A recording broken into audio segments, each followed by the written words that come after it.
introduced as a new MP sworn in this afternoon. There's going to be a big photo call with him, which has raised a few eyebrows later this afternoon.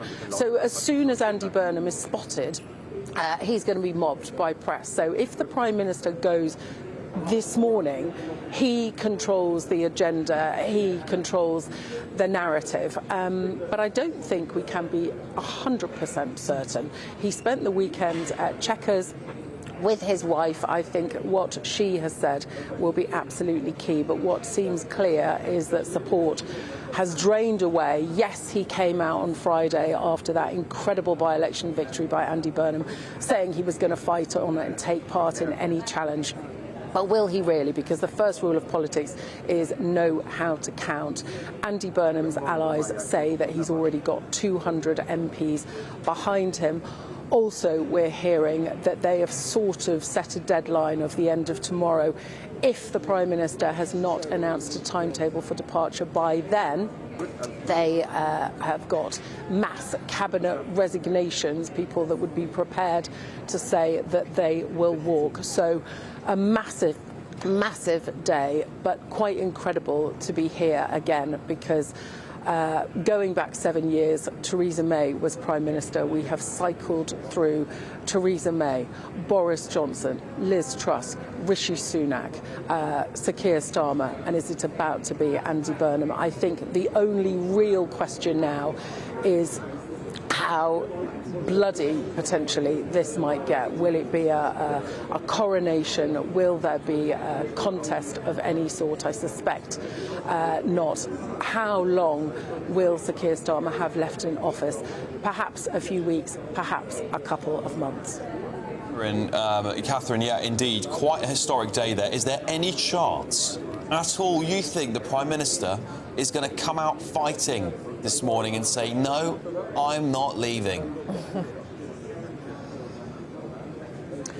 I don't think he's going to come out fighting today. I think it is possible, however, that we do not hear from him and that this drags on. One of the last things that a Labour figure said to me up in Makerfield on the early hours, at 5 o'clock on Thursday morning, when I said, do you think the Prime Minister will fight? They said to me, oh, we never do a clean kill. There'll be bits of bodies all over the place. This is the Labour Party. We always find a way to mess things up. I suspect that the Prime Minister will not want to replicate what happened with Boris Johnson, where cabinet ministers were resigning and he couldn't replace them fast enough. I suspect that he will decide to bow out with dignity. But to be honest, nobody knows that for a fact. Probably him, his wife Victoria, maybe a couple of others, but a massive day in Westminster, yet another one. Catherine, thank you very much, and we'll be back to you in Downing Street very soon. Thank you. Here we are again. Here we are again. Groundhog Day. Can't believe it. It really is. And it will bring it all back, won't it, for our next guest, former political advisor Oscar Redrop, who joins us in the studio. I'm not getting sacked, am I? But Oscar this time. This time, all right. Does it feel like when we're on resignation watch with Boris? Yeah, it does. Remind you of those days? PTSD is well and truly kicking in. But it is interesting when you see Catherine outside, you know, the number 10 there. I remember those days very, very vividly, that when the fight is on, all the cameras, the light bulbs clicking off, ministers coming in and out of number 10, it feels like this huge, huge, huge build of pressure. And people get paranoid. The people around the Prime Minister get kind of more and more attached and cliquey, trying to pick up on where he's at. And then all of a sudden, something I think like today happens, where that fight feels unrealistic and impossible. And then all that tension just kind of turns to sadness. There'll be people in number 10 right now probably in tears, I would imagine, because you forget that it's not just the Prime Minister's job. It's a lot of, you know, advisors and the like. They'll all be looking for new jobs now, and I imagine Andy Burnham's probably going to want a real clean slate, so not a lot of those jobs are going to be going. And it is... The one thing I would say is Boris really, he slept on it. He had an extra night's sleep on it, even though all the evidence suggested it was all done. And I do wonder, I think it's unlikely, because that might have come over the weekend, but once you say, I am leaving, there is no going back, and that for a Prime Minister is a huge decision. Huge decision. And, of course, I would say the clearest evidence we've had yet that this is going to happen is the post from the President of the United States. Now, you might say, oh, it's Donald Trump, he's just picking up on the news.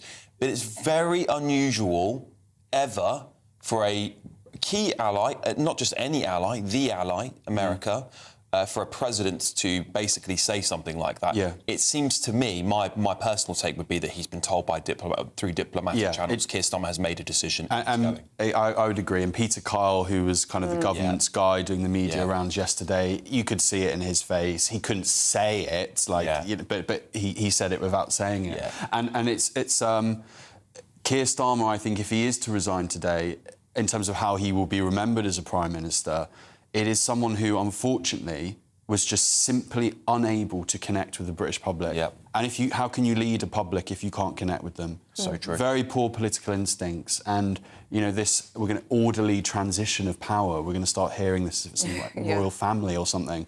But I think is what will take place now. And it probably suits both parties that there is maybe, it happens not instantaneously. Because Burnham, by all accounts, I'm not quite sure what his policy agenda is right now. Well, exactly. He needs to get his ducks in a row. And he's been accused, hasn't he, of being the vibes potential leader. So he's got a way of connecting with people. I guess you could say that Boris had the same sort of appeal in that way. When they spend time with people, that they're smiling around them, which is quite rare, isn't it, to see from politicians. But what does he actually stand for? No one has. Where's his policy? Nobody knows. Nobody knows. And this is a guy who's been out of Westminster for over 10 years now. Decent record in Manchester, I'd asterisk that with a few things. But there is, I think we'll see from all political parties now, like Reform, the Conservative Party, is it really right that the British people are now being kind of walked in on by a Prime Minister who has been out the game for so long, who we have no idea what he thinks and believes on issues or what he wants to do? Is he going to stand by that 2024 manifesto, even in spirit? I think there's something not quite right about that. He doesn't feel particularly tested. Yeah. Well, he's elected by 0.03% of the population. That's what makes him feel. Yes, no, quite. He, of course, has been trashing. He stood as the He was the anti-Starmer, anti-Labour government agenda candidate. Absolutely. Knocking on doors, allegedly telling people, if you want to get rid of Keir Starmer, vote for me. And that attracted even Reform voters. The question is now, what does that mean for the whole country? And I think this is the difficulty Labour's got. They've given this man, he's going to probably be coronated, let's get real, he's going to be coronated. Given that result, they all think that he's the guy to beat Reform. But it could spell a bit of trouble for the right, couldn't it? Because the right is massively in disarray. You've got three parties vying for right-wing votes. If he's popular and he's more to the left, he could destroy the Greens and think to myself, internal polling's looking like I'll be neck and neck with Reform. I might call a general election. I think ironically, though, there will be probably calls from elements of the right for that general election. Yeah. I think Andy Burnham is, as I said, incredibly untested. Incredibly untested. And actually, when the floodlights of scrutiny, of power, of making decisions on the national security of this country during the most dangerous time I can remember globally, that is a big difference from painting some buses yellow and spending some money in Manchester, as well as he may have done that. That is a huge, huge step up. And, Keir Starmer has made political mistake after political mistake and poor judgments, which is why he's ultimately in the position he is today. But Keir Starmer is a bit like an old Nokia phone. He's been pretty resilient and pretty hard to bash. I personally don't quite get that sense with Andy Burnham, even on that campaign trail, when some national broadcasters and national journalists were twisting the screw on him on policies.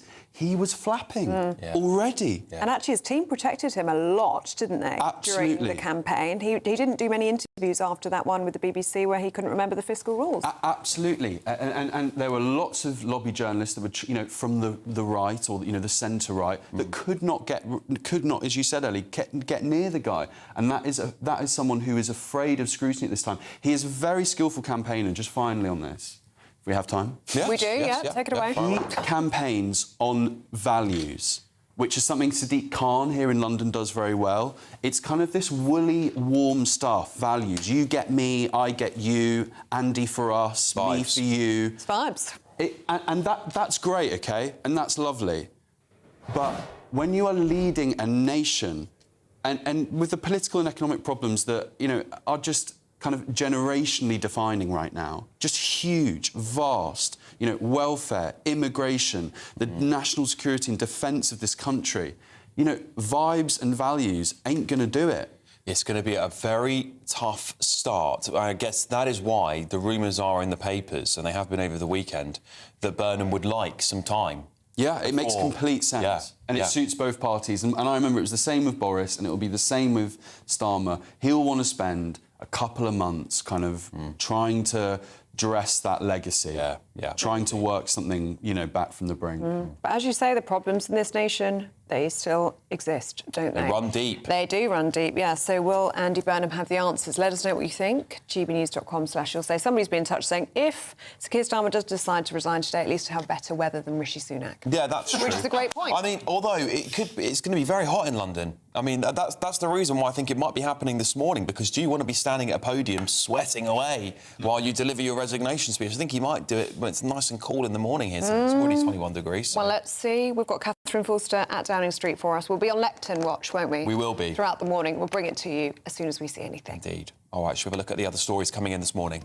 Yes, tributes are being paid to the train driver Sean Burton, who died in Friday's rail crash near Bedford that injured around 100 people.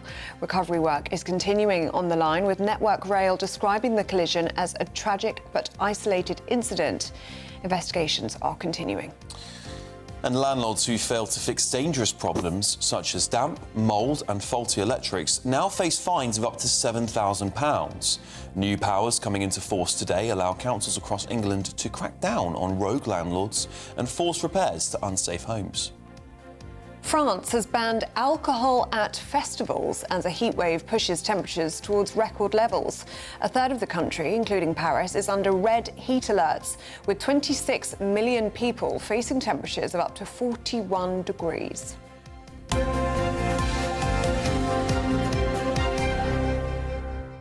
Imagine if they tried to ban alcohol at festivals in the UK. There'd be uproar. I think that would actually cause more problem than the banning of the alcohol. You know, like people would be very angry about it, wouldn't they? Yeah, oh yeah. What do you mean? Looking at me like that. What do you mean? 41 degrees is very, very hot, though. I think it's going to be potentially record-breaking. 41 degrees. So that's your prognosis, is it? In France, here it's 38. Right. Yes. I think we're hearing rumours of 38 degrees this week. And you know, rumours. It's really important. What's the rumour of the pollen count? What? I haven't looked at the pollen count this week, actually, but I imagine it's quite high. I did take my tablet this morning. You'll be glad to know. I will find out. Oh, very high. Yeah. Very high. Very high for grass, so you're in trouble. Anyway, let's get a check on the weather with the professional, shall we? This is Catherine Chalk.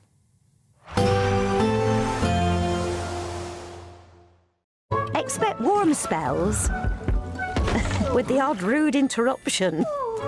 Boxed Boilers sponsors the weather on GB News. Good morning. Welcome to your GB News weather update from the Met Office. As we head through today, it's going to be hot and humid in the south. That will continue to build as we go through the week. Cloudy in the north with some thunderstorms developing across the southwest. We do have a Met Office extreme heat warning across the south of England and into Wales. But across Northern Ireland and Scotland, cloudy and damp here with outbreaks of rain spreading their way northwards. To the south, a good deal of sunshine, but across the southwest, that's where we'll see some thunderstorms just pushing their way northwards. So some rumbles of thunder, flashes of lightning and some hail. Temperatures up to 32, possibly 33 or 34 degrees in the south. As we head through Monday evening, we'll see outbreaks of rain persisting across the central belt of Scotland. To the north, a few breaks in the cloud, but largely cloudy. An improving picture across Northern Ireland. We should see some late sunshine, especially further towards the west. And then across Wales and the southwest of England, that's why we'll still need to cater for some thunderstorms. So some flashes of lightning pushing through and some gusty winds, drier to the far east. As we head through Monday evening, showery outbreaks of rain already across northern parts of England, pushes its way north and eastwards. Those thunderstorms across the southeast also clearing, so many places actually seeing a good deal of clear skies as we start Tuesday morning, but it's still going to be feeling very warm, very humid overnight, so some difficult sleeping conditions. Actually a tropical night with some places not dropping below 20 degrees. High pressure firmly in charge on Tuesday. There'll be perhaps a few showers towards the far southeast, but for most, plenty of blue sky. Cloudy across Orkney and Shetland, just with some outbreaks of rain here. But again, those temperatures will be rising as well, and we could see highs of up to 37 degrees. So do take care and keep an eye on the forecast. Bye-bye. Expect warm spells with the odd rude interruption. Boxed Boilers sponsors the weather on GB News. All right, still to come. All the latest from Westminster as the Keir Starmer is reportedly on the brink of resigning. That's ahead of Andy Burnham returning to the Commons this afternoon. But first, the heat is on. Britain is braced for temperatures of up to 38 degrees this week. Ellie and I will have all the details next.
Bold. They are under no illusion. Ray, Are you a human trafficker? boundless. I've had enough of the nonsense, and I'm not afraid to say it. Don't get this on the BBC. Every weeknight, I tear through the headlines. The smell of gasoline. Should we be worried about it? From Westminster madness to cultural war chaos. What I'm going to do now, they are throwing things out the car as we speak. Get ready, Britain. Here we go. Patrick Christie's tonight, weeknights from 9 p.m, only on GB News, Britain's news channel.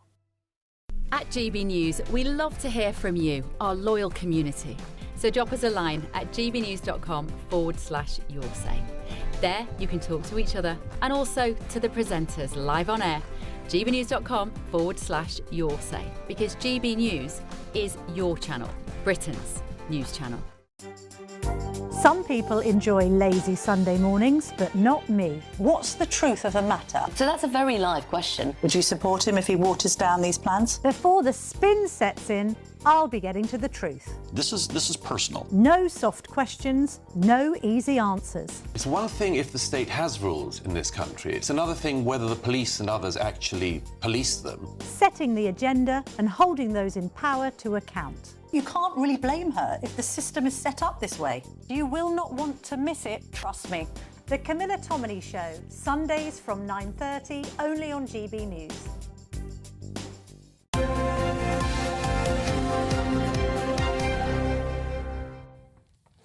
Well, Britain's braced for a 4-day heat wave. We've been talking about the weather quite a lot this morning. We're obsessed with the weather, yes. We This are. is our favourite story. Yeah, it's favourite story. So the extreme weather warning incoming.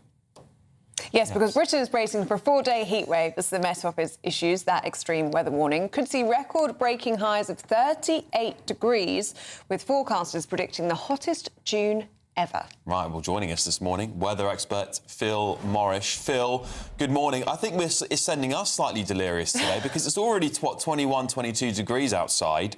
And we saw this just a few weeks ago, didn't we? Temperatures hitting those mid-30s, everyone not being able to cope because no one's got air conditioning in Britain, and everyone's suffering as a result of it. Don't be grumpy. Well, no, I am grumpy about it, actually.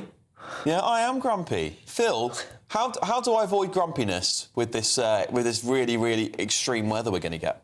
Well, if you like hot weather, it's absolutely fantastic. As you said, just 4 weeks ago, we broke the May temperature record of 35.1 degrees. That broke it by 2.3 degrees. And here we are, just 4 weeks later, about to break the June temperature record, which was set in 1976, that wonderful summer. But now we could break that by, again, another 2.4 Celsius. This really are Mediterranean temperatures, and just 4 weeks later. Now, I've been recording for 30 years here in Leicestershire, in the Midlands, and the Central England temperature has gone back from 350 years, and we've just never seen conditions like this.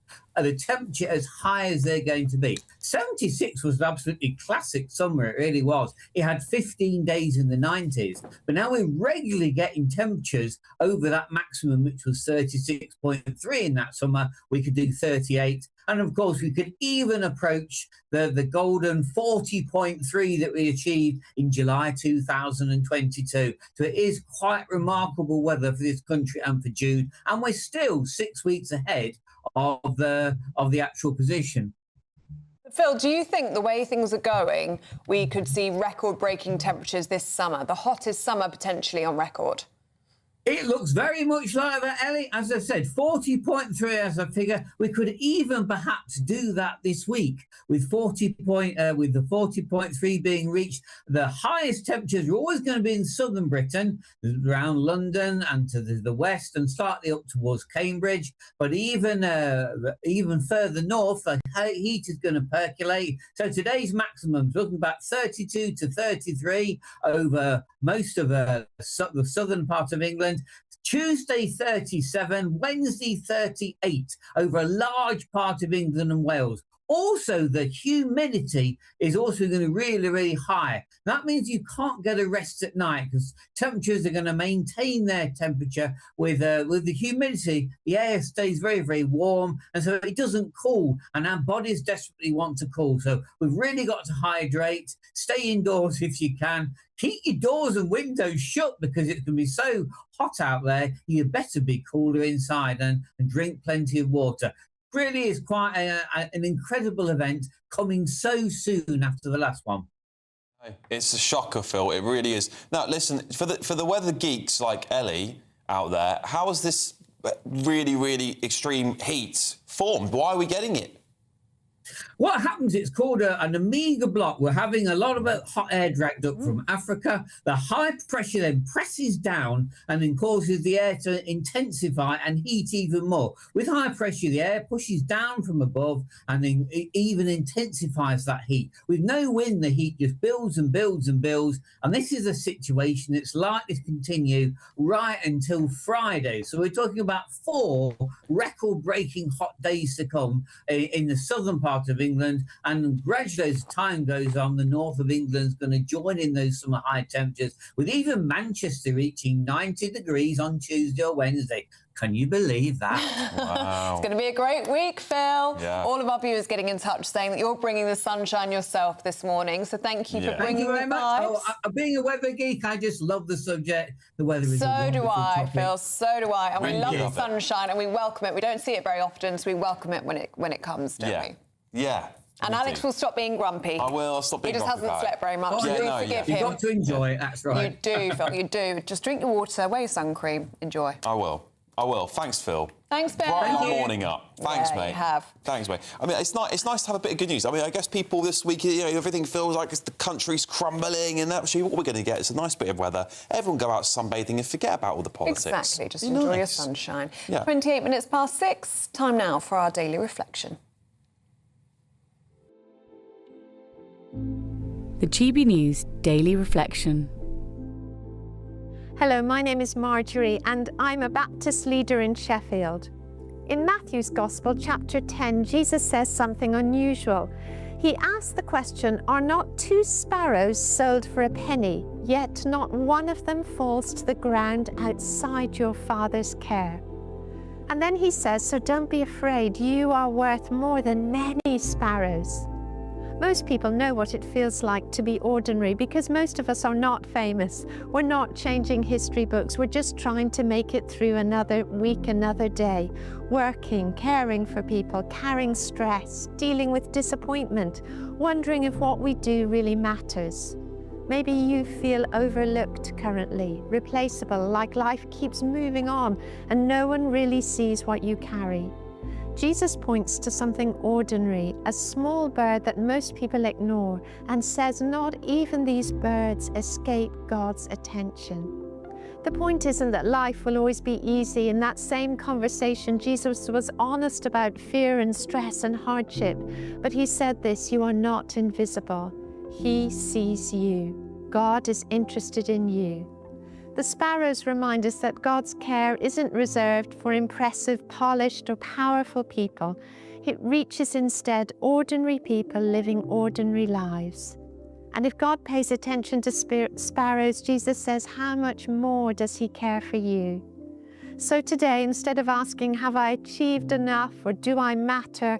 Am I succeeding or failing at life? Try asking, what if I was already seen and valued by God before proving or doing anything? That frees us from having anything to prove or lose, and that one shift can change how you walk out the day. So take a moment today to slow down, breathe deeply, and remember you are not forgotten. The God who created galaxies also notices the tiny birds hopping around. Nothing is beneath his attention. Nothing is too small. And he is a God who cares personally.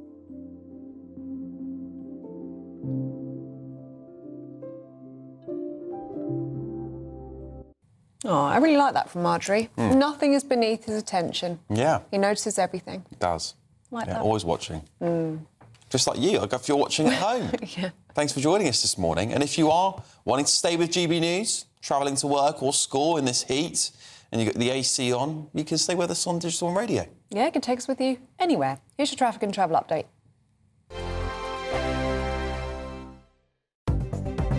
Good morning. This is the latest AI travel news from gbnews.com. Emergency roadworks restrict the A83 at Locknell Street near Loch Gilphead. On the A66 westbound in Durham, a lane is closed due to a broken down vehicle, with normal traffic expected by 6:30 to 6:45 this morning. Traffic is slow northbound on the M6 between junction 16 and 17 in Cheshire East, due to a collision, closing one lane.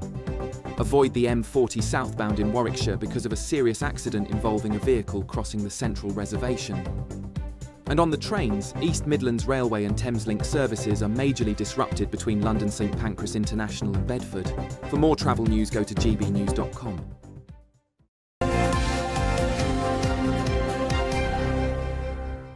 Now, do stay with us still to come. Paul is here in a new blazer, and he's got all of the sports news for us. It's very Wimbledon, actually. I feel like Michael Portillo. You look really summery. If you're listening on the radio, it's a striped blue and white number. It's a seersucker. That's what they call it. Is that what they call it? That's what they call it. Very nice, yeah, very nice. Listen, the World Cup, it was a day for more underdogs. I will discuss with you in just a second. I've been in Westminster for a long time, but I know that though power may be here, its effect on people's lives is across the whole of the country. We may be where rules are made, but it's where they're implemented that matters. Join me, Jacob Rees-Mogg, for forthright and frank discussion on where Britain has come from, where it's going, and where it will end up. That's State of the Nation, Monday to Thursday, 8 to 9 o'clock. Vox Populi, Vox Dei. Hi, I'm Michelle Dewberry, and my show is your opportunity to cut through all the noise and dive in headfirst to some robust debates. Ideas clash. Situation, no, isn't it? no, Because the failure is... You're deliberately avoiding my point. Nothing's held back. And if you think this is the end of it, wait for more. And we do not shy away from the difficult stuff. Sometimes I want to shake people and say, if only you understood. So join me on Jubes & Co. weeknights at 6 p.m, only on GB News. Britain's news channel. Welcome to Free Speech Nation with me, Josh Howard. This is the show where each week we see what's happening in the world of culture, current affairs and politics. First we'll say, welcome to the UK. And we're not afraid to use our free speech so that you can use yours. It's not controversial in the slightest to anyone who hasn't lost their mind. Free Speech Nation, Sunday nights at 7 p.m. Only on GB News, the People's Channel, Britain's news channel. As soon as it hits 11 and the headlines come in, Late Edition brings you the breaking news from all the front pages. because the news is going to happen. So get a head start today. Patrick Christie's tonight, Late Edition. Alex Armstrong tonight, Late Edition. From 11 o'clock every night. Only on GB News, the People's Channel, Britain's news channel. From the school run to the home run, watch a new show for all of Britain. He can say whatever he wants. A straight-talking show where all voices are heard. And, you know, when are we going to stop talking about smashing the gangs and actually do it? With the stories that matter from every part of our country. There's a bit of a crash landing there for your Chancellor. Bold, fearless and standing up for you. That's me, Martin Daubney, 3 p.m. till 6 p.m, weekdays, here only on GB News. The People's Channel, Britain's news channel. Do you trust what you're being told? Good, because neither do I. Those are just facts. I'm Alex Armstrong, and on my show, we'll expose the spin. Well, I want to answer that, because you didn't let me last time, because you always speak over me. The broken promises. To deny that is denying the truth. And the hypocrisy. Needs to stop. You think we can allow? Politics, policy, parliament. Nothing is off limits. No sugarcoating, no fear of offence, just the truth laid bare. Tune in every Saturday and Sunday at 9 p.m. for Alex Armstrong Tonight, only on GB News, Britain's news channel.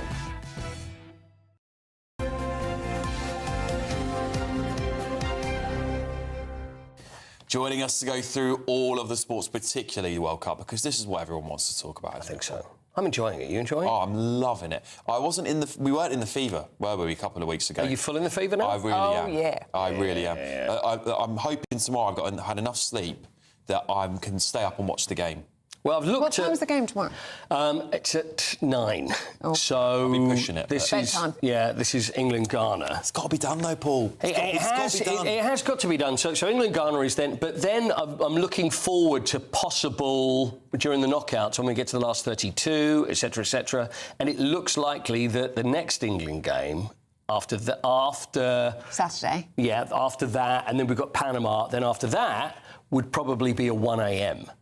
So I'm just trying to plan it. I'm trying to work. That's going to be tricky. You could just get up early for here, though. That's okay. Oh, that's just mad, though, isn't it? Yeah. I'm just going to be a terrible that's a good point, and I'll be crabby and testy and all You'd have tricky. to go to bed at like 3 p.m. Yeah, that's what you do. You go to bed early, you get up at 1. That's what you do. Shall we cross that bridge when we come to it? Yeah, let's cross that bridge. Well, but with England, Ollie Watkins, he was spoken, because they always put a different player up every day, and it's good to keep us in the mood and see what's going on. So Ollie Watkins was speaking. Now, Ollie Watkins scored an amazing goal, if you remember, a couple of years ago against the Netherlands, which was in the Euros, when he came on as a substitute, whereas really, he's not going to start the game because you've got Harry Kane, and he's more likely to be your impact substitute. So he's been playing really well for Aston Villa, finished the season really well, and he was asked about whether he thinks he's in the best state he could possibly be to make an impact in the World Cup. This is what he had to say. Yeah, definitely. And I feel like I understand the competition now. I understand that everyone has their moment, everyone has a part to play. And when I see other players having their moment, I'm really happy for them, you know, because I experienced mine in a great time, obviously in the semi-final. But leading up to that point, before, everyone had a part to play in certain moments. And yeah, I know that's the same for this tournament as well. Ollie Watkins, he speaks well, doesn't he? He I always does, think he yeah, speaks he's very very well. confident. Speaks very well. So that's tomorrow night. England will be playing then, so that's against Ghana. And then on Wednesday night, and I'm getting ahead of myself, but Scotland, they make their final group game, which is against Brazil. So that's going to be really But Brazil aren't the team they used to be fair. Very fair. Yeah, I think it is fair. So anyway, this is what we had last night. Cape Verde, and I've got a ruling on this, Cabo Verde is what you would say there. Yeah. Although Cape Verde, you can still say that as well. Cape Verde, that's what I would say. Yeah, that's well, what that's I would okay. say too, yeah. Right, so anyway... We're all agreed. 2-2 against Uruguay. second draw. Very good. Nobody was giving them an absolute chance. Nobody gave them a hope. So now all they need is a draw against Saudi Arabia in their next game, which should see them through to the last 32. Spain beat Saudi Arabia 4-0. Belgium, talk about teams that weren't what they were, 0-0 against Iran, which is probably really cheesing off everybody over in America, because the fact is it looks like Iran could end up going through, and so they're going to have to deal with them for just a little bit longer. So they're ahead of Belgium, and so they just need to a draw, and they'll probably go through as well. Overnight games, so this is the late night ones. Egypt beat New Zealand 3-1. They were 1-0 down. Mo Salah scored, and Egypt's first ever World Cup win. Wow. Yeah. So tonight, are you following me on this? Because I tell you what, it's really tricky, because you keep getting lost about who, where, and there's so many teams. There's a lot going on, yeah. Argentina will play Austria tonight at 6 p.m. Who's the odds-on favourite for that? Argentina. Oh, yeah, absolutely. Yeah. And then France versus Iraq. Yeah. Who do you think are the favourites of that? Oh, got to be Iraq. OK. So that's at 10 p.m. And then England, Ghana, 9 p.m. Boston, and that's tomorrow night, which we're very much looking forward to. Got some great guests as well going to join us tomorrow. Really excited. Couple of days really excited. Quick word about the cricket, and England were well beaten yesterday in the second test. 253 runs they lost by, but no Ben Stokes, of course, in that. But he will now return for the third test. So they've done their investigation. No blame should be attached to the players for violent conduct at the nightclub, because, you know, there was the little altercation with Gus Atkinson. Whereas it seemed that Ben Stokes had nothing to do with it, but he was in the wrong place at the wrong time. It was over, and it was past the curfew, and saying that Atkinson was the victim of an unprovoked attack, but they did breach contractual obligations. They begin a written warning, but they will be back to play. And finally, shall we see the Japan fans one more time? Let's. Japan, the cleanest fans. I know we've done this before, but I just love this.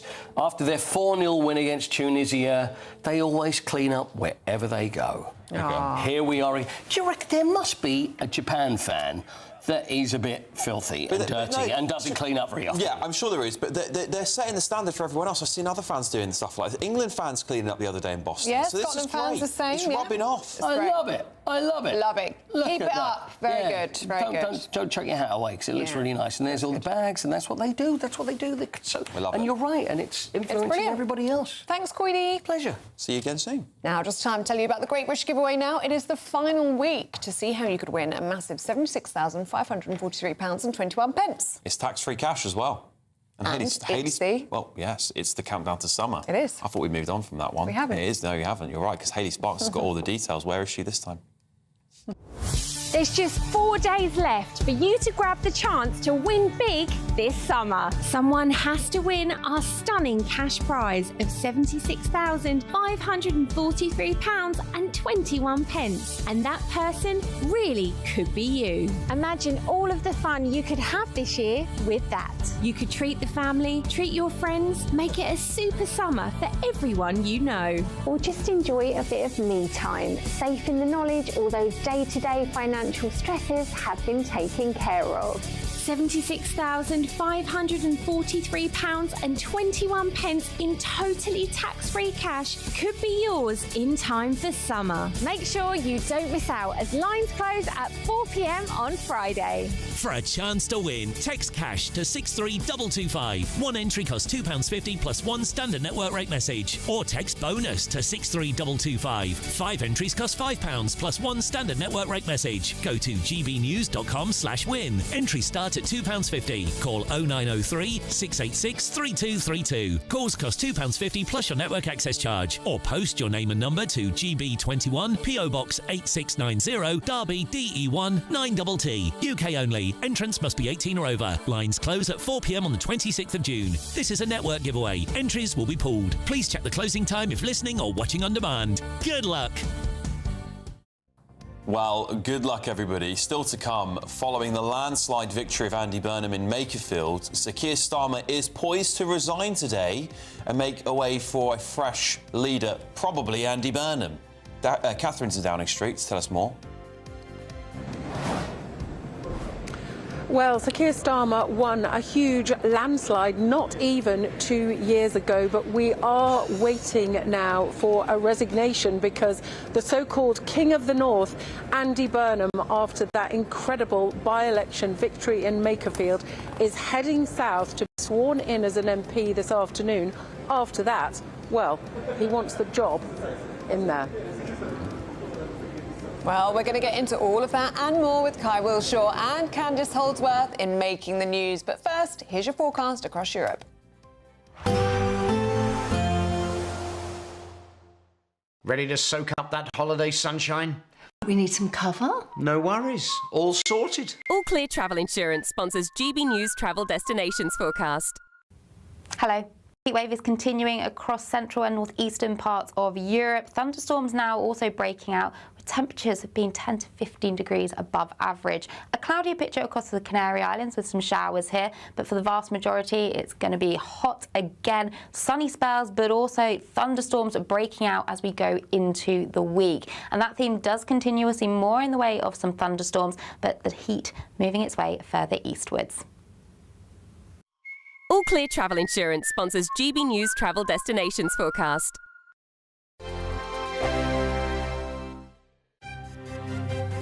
GB News Breakfast, every day from 6 a.m.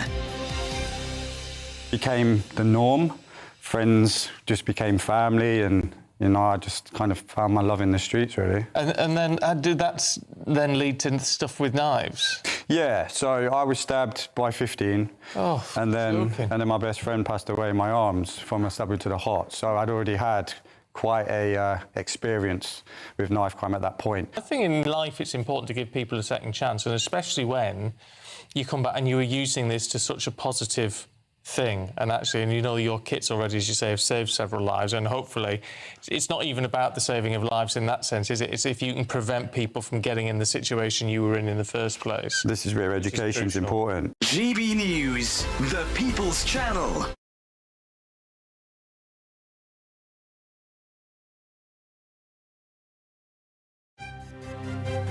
GB News Breakfast, every day from 6 a.m.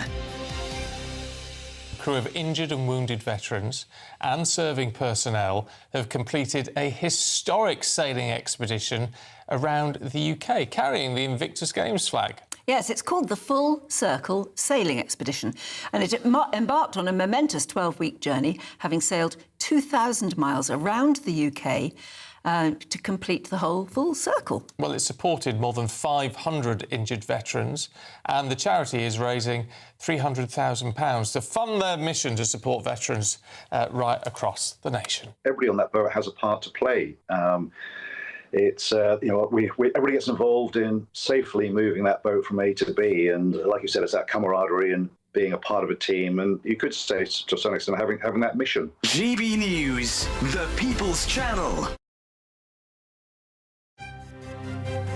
GB News Breakfast, every day from 6 a.m.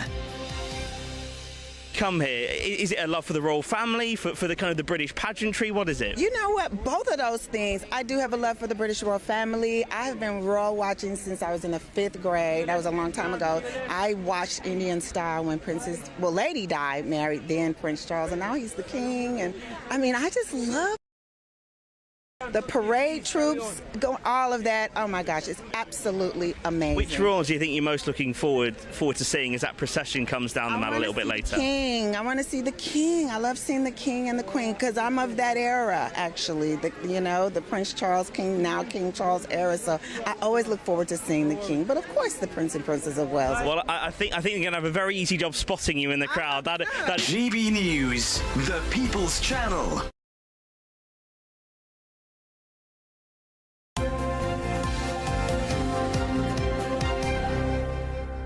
Kai Wilshaw and Candice Holdsworth are here going through the papers with us, but really there's just one story in town. There is. Candice, do we think he's going to go this morning? Well, from what people I've been speaking to, Labour, absolutely, it's a foregone conclusion. As soon as Andy Burnham won, and won in such a decisive way, they were all convinced that Keir Starmer would step aside. They're polishing the podium, weren't they? Yes, absolutely. I mean, I think anyone who doubted that wasn't paying attention to exactly what Andy Burnham was trying to achieve with this this contest in Makerfield. I think many in Labour kind of extrapolating quite a lot from it. That they think that if he can win there, then he can win all across the Brexit heartlands where reform is snapping at their heels.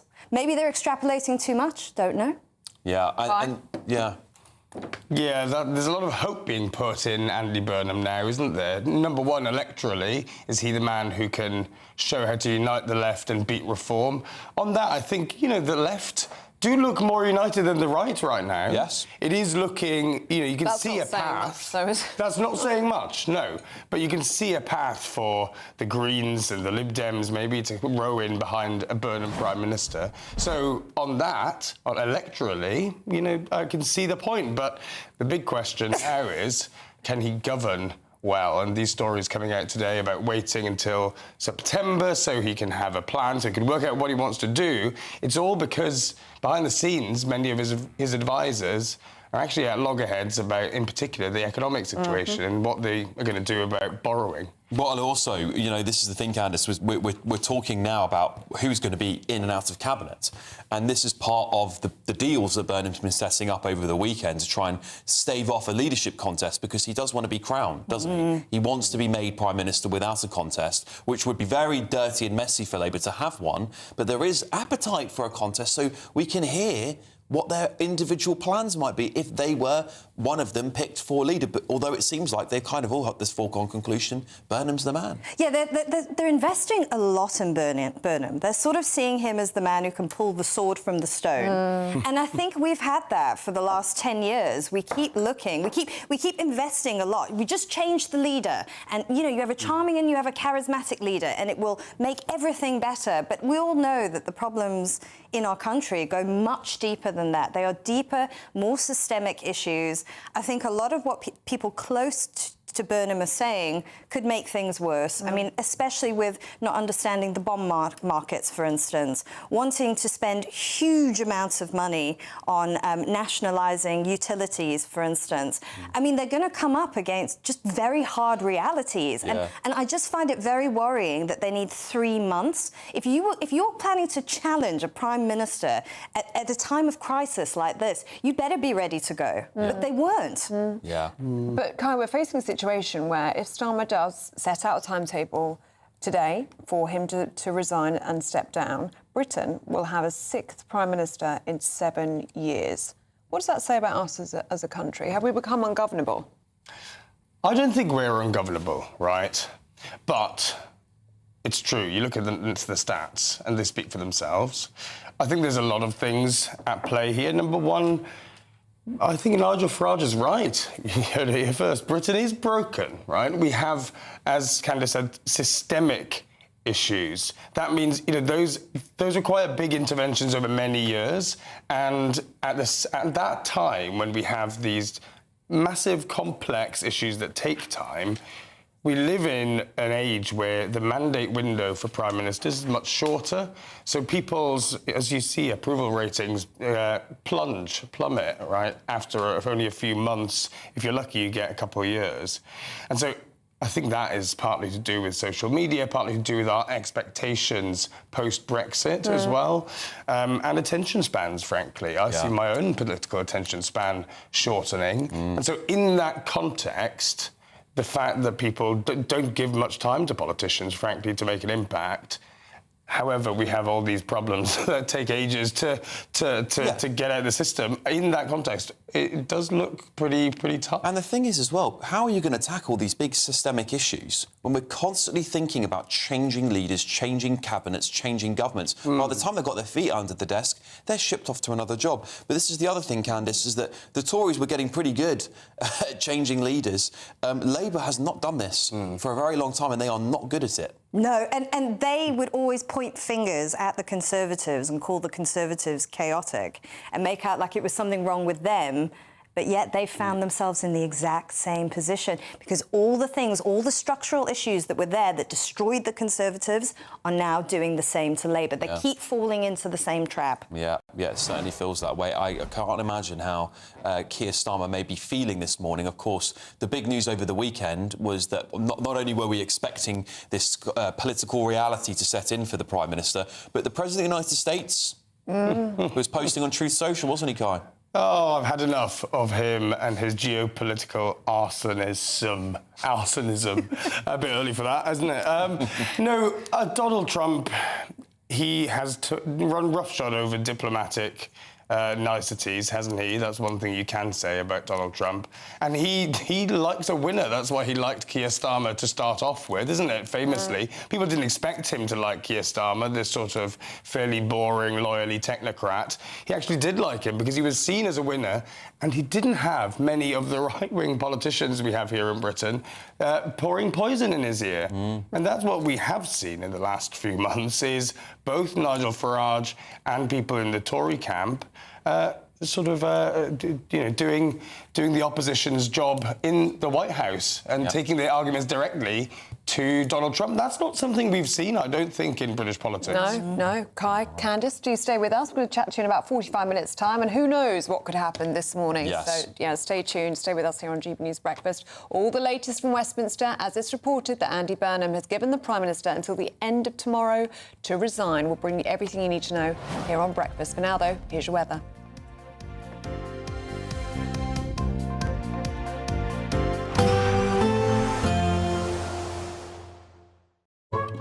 Today's outlook: cool, calm and completely horizontal. Boxed Aircon sponsors the weather on GB News. Good morning. Welcome to your GB News weather update from the Met Office. As we head through today, it's going to be hot and humid in the south. That will continue to build as we go through the week. Cloudy in the north with some thunderstorms developing across the southwest. We do have a Met Office extreme heat warning across the south of England and into Wales. But across Northern Ireland and Scotland, cloudier and damper here with outbreaks of rain spreading their way northwards. To the south, a good deal of sunshine, but across the southwest, that's where we'll see some thunderstorms just pushing their way northwards. So some rumbles of thunder, flashes of lightning and some hail. Temperatures up to 32, possibly 33 or 34 degrees in the south. As we head through Monday evening, we'll see outbreaks of rain persisting across the central belt of Scotland. To the north, a few breaks in the cloud, but largely cloudy. An improving picture across Northern Ireland. We should see some late sunshine, especially further towards the west. And then across Wales and the southwest of England, that's why we'll still need to cater for some thunderstorms. So some flashes of lightning pushing through and some gusty winds, drier to the far east. As we head through Monday evening, showery outbreaks of rain already across northern parts of England, pushes its way north and eastwards. Those thunderstorms across the southeast also clearing, so many places actually seeing a good deal of clear skies as we start Tuesday morning, but it's still going to be feeling very warm, very humid overnight, so some difficult sleeping conditions. Actually a tropical night with some places not dropping below 20 degrees. High pressure firmly in charge on Tuesday. There'll be perhaps a few showers towards the far southeast, but for most, plenty of blue sky. Cloudy across Orkney and Shetland, just with some outbreaks of rain here. But again, those temperatures will be rising as well, and we could see highs of up to 37 degrees. So do take care and keep an eye on the forecast. Bye-bye. Today's outlook: cool, calm and completely horizontal. Boxed Aircon sponsors the weather on GB News. Thank you, Britain, for making GB News Radio such a huge success. Whether you're in the car, on the go or listening at home, thank you for choosing us as your radio station.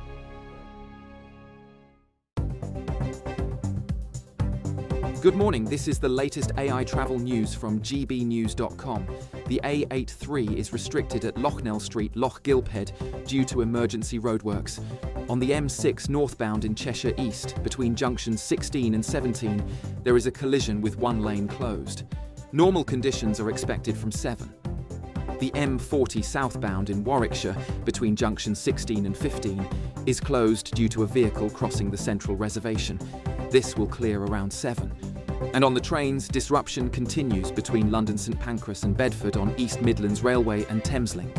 For more travel news, go to gbnews.com.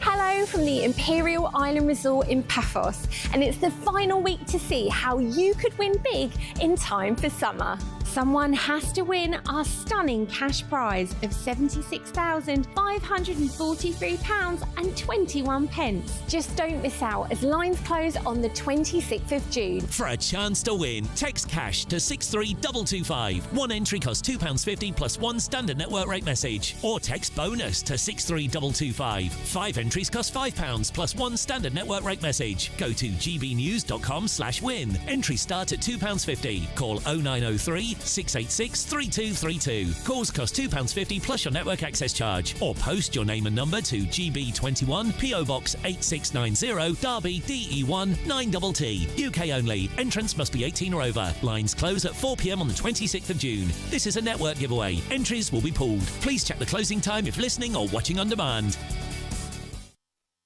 You want to know what's really going on in the corridors of power? Labour don't know what to do with you half the time, and that makes you quite lethal in the chamber. Get behind the headlines with Chopper's Political Podcast. Join me, Christopher Hope, as I sit down with the great and the good of British politics. We'll see where this ruling takes us. These are the stories shaping our nation. Chopper's Political Podcast, available now on all platforms. Listen in and stay ahead. Westminster's full of talk, but out here, it's the real world. Am I allowed to talk now? No, that's it. This is where it matters, real people and real lives.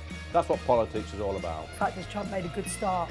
No. Straight answers, no spin, and just a couple of pints. How many fingers have I got up? About 10. So join me for Lee Anderson's Real World every Friday at 7 p.m, only on GB News. The People's Channel, Britain's news channel.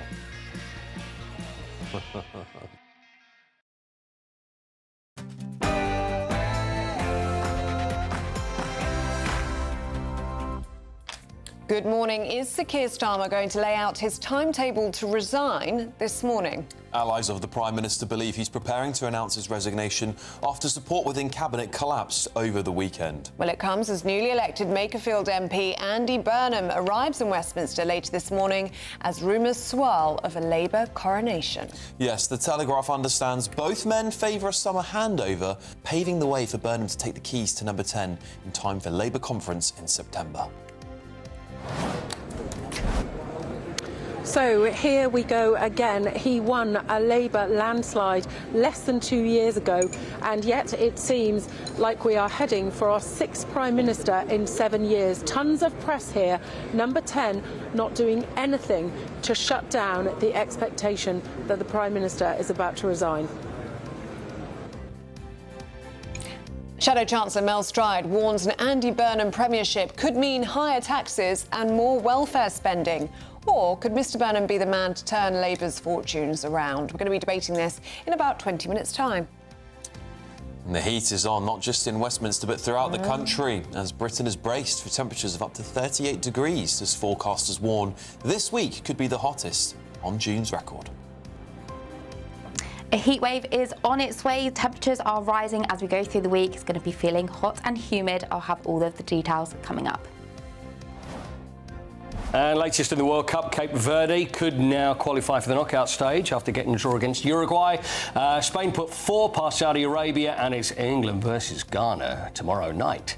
After getting thumped by New Zealand, Ben Stokes will return as England captain for the next test. That's not Ben Stokes that got thumped, by the way. And a tearful Keely Hodgkinson pulls out of the UK Championship at the last minute. Good morning, it's just gone 7 o'clock. I'm Ellie Costello. And I'm Alex Armstrong, and this is GB News Breakfast.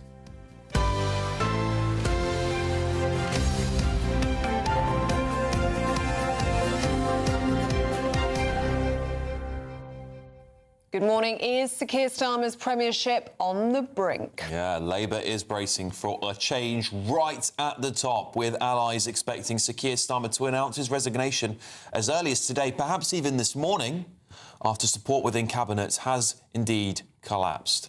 Well, party insiders now expect that Andy Burnham will succeed him, with the former Greater Manchester Mayor arriving in Westminster later on this morning to begin planning his next steps. Now, the Telegraph understands both the Prime Minister and the former Manchester Mayor favour a summer transition that would allow Mr Burnham to build his team and his manifesto before taking the keys to number 10 by September. Well, let's speak now to our chief political correspondent, Catherine Forster, who is live from Downing Street, a very busy Downing Street this morning. Catherine, are we seeing any signs and signals from that famous black door behind you? Any sign of a lectern?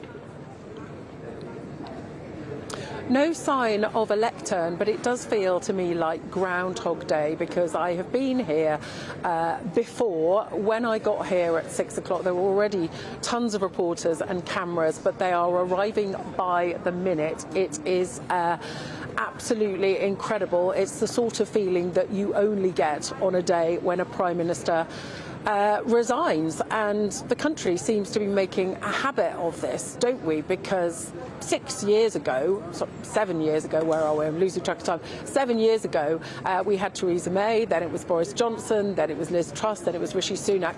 So Keir Starmer came in with a massive majority promising to stop the chaos and to stop the infighting that the Tories had. They explicitly said that they would not do this. But despite the Prime Minister saying as recently as Friday that he would fight any challenge, he spent the weekend at Chequers, and I think, as is said, the first rule of politics is being able to count. I think there was a realisation that he simply does not have the support. We know of at least 4 cabinet ministers who have called on him to set out a timetable for his resignation. We also know that Andy Burnham won that by-election in Makerfield, absolutely smashed it, got more votes than all the other parties put together, and is heading down to Westminster today. Expect him to be mobbed when he gets off that train from Wigan Northwestern.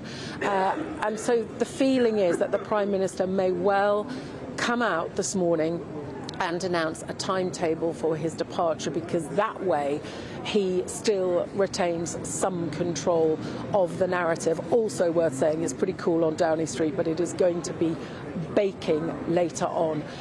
We don't know exactly how this is going to go. We don't know whether Andy Burnham, well, assuming it's Andy Burnham, if there is no contest, even if there is a contest, to be honest, I think it's going to be Andy Burnham, would take over in mid-July, as some are urging, or perhaps in early September.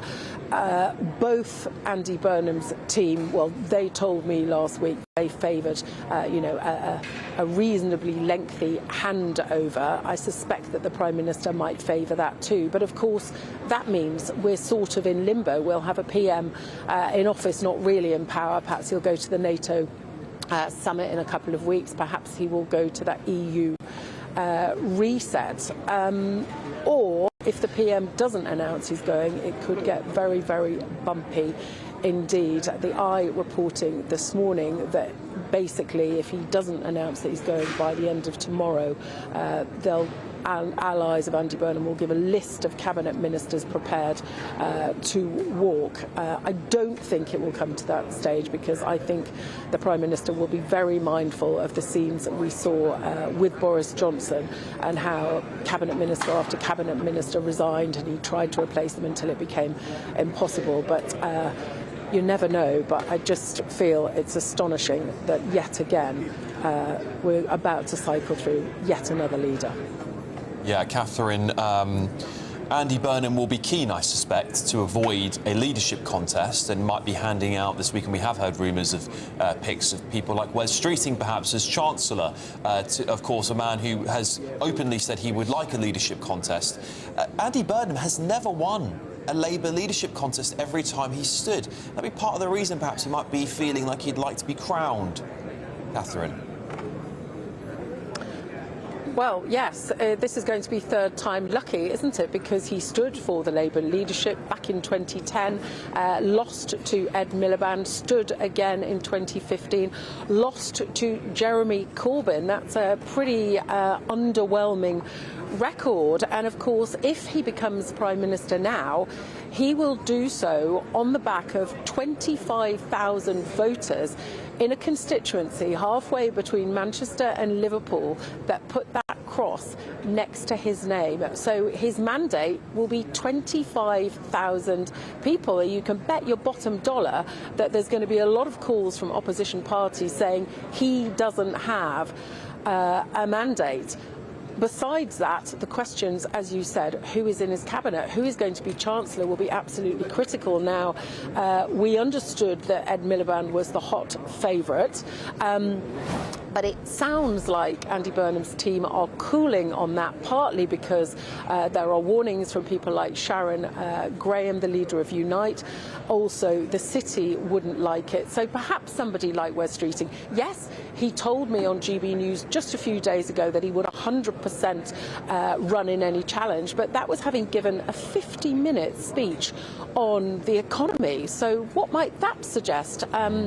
I suspect that he won't launch a contest if he is given a big enough job. I don't think Rachel Reeves has, to be honest, any hope of staying on as Chancellor. Other names for Chancellor, perhaps Yvette Cooper, safe pair of hands, possibly John Healey. Let us see. But if the Prime Minister does announce that he's going today, this is only going to be the beginning of a whole load of churn, upheaval, and of course none of this is good for the stability, for the markets, or indeed for our international reputation. Yeah, and this is the government that promised a politics that would tread more lightly on our lives. Do you remember that? Oh, I do remember it, yeah. Catherine, you'll be across all of the developments for us in Downing Street. Thank you so much. It's crazy, isn't it? When you just said that, I just thought it was only 2 years ago. Yeah, 2 years ago. It was 2 years ago. Stop the chaos. Stop the infighting. We're not the Tories. We're not the Tories. They're the Tories on steroids at the moment, because it took the Tories 14 years to get here and it's taken them less than 2 years. Less than 2 years. And actually, we've been talking about this for weeks, if not months, haven't we? We have. So... I mean, just 6 weeks ago, there was expectations Starmer was going to resign over the Manderson files. Yeah. And he clung on. So then it was the local elections. Then it was the local election. And he clung on. And now Makerfield. It's Makerfield that sent them over the edge. Why is that, Oscar Redrop? Why is it that Makerfield has changed the game?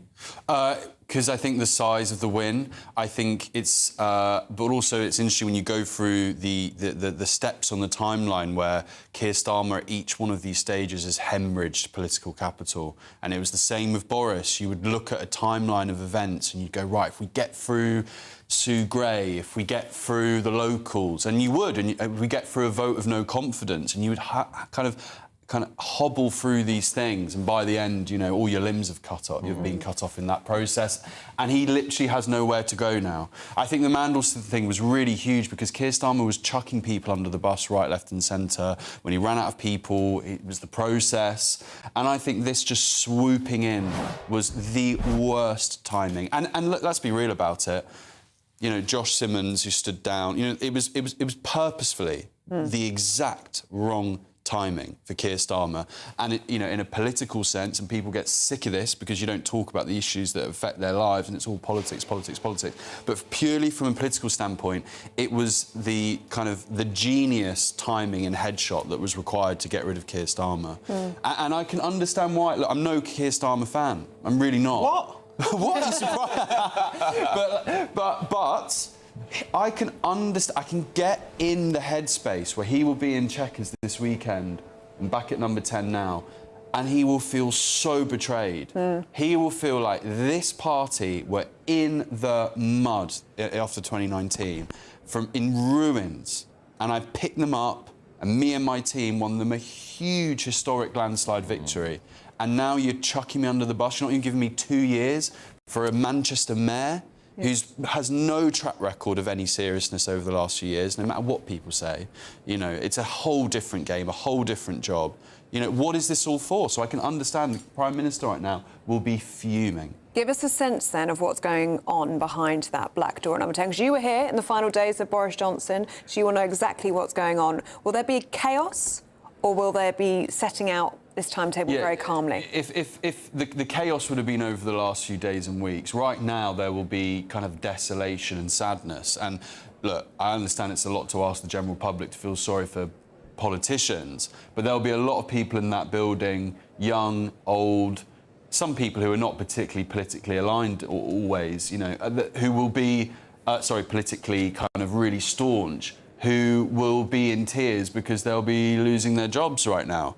And that's really, really tough. There'll be a dawning realisation that it's all over, it is all done, and that can be very, very disorientating for people. And here's the real kicker. There'll be people very close to the Prime Minister in there who will be, because of course we'll see Keir Starmer try and roll his own pitch about his legacy, but there'll be people in there doing blame game stuff now. Yeah.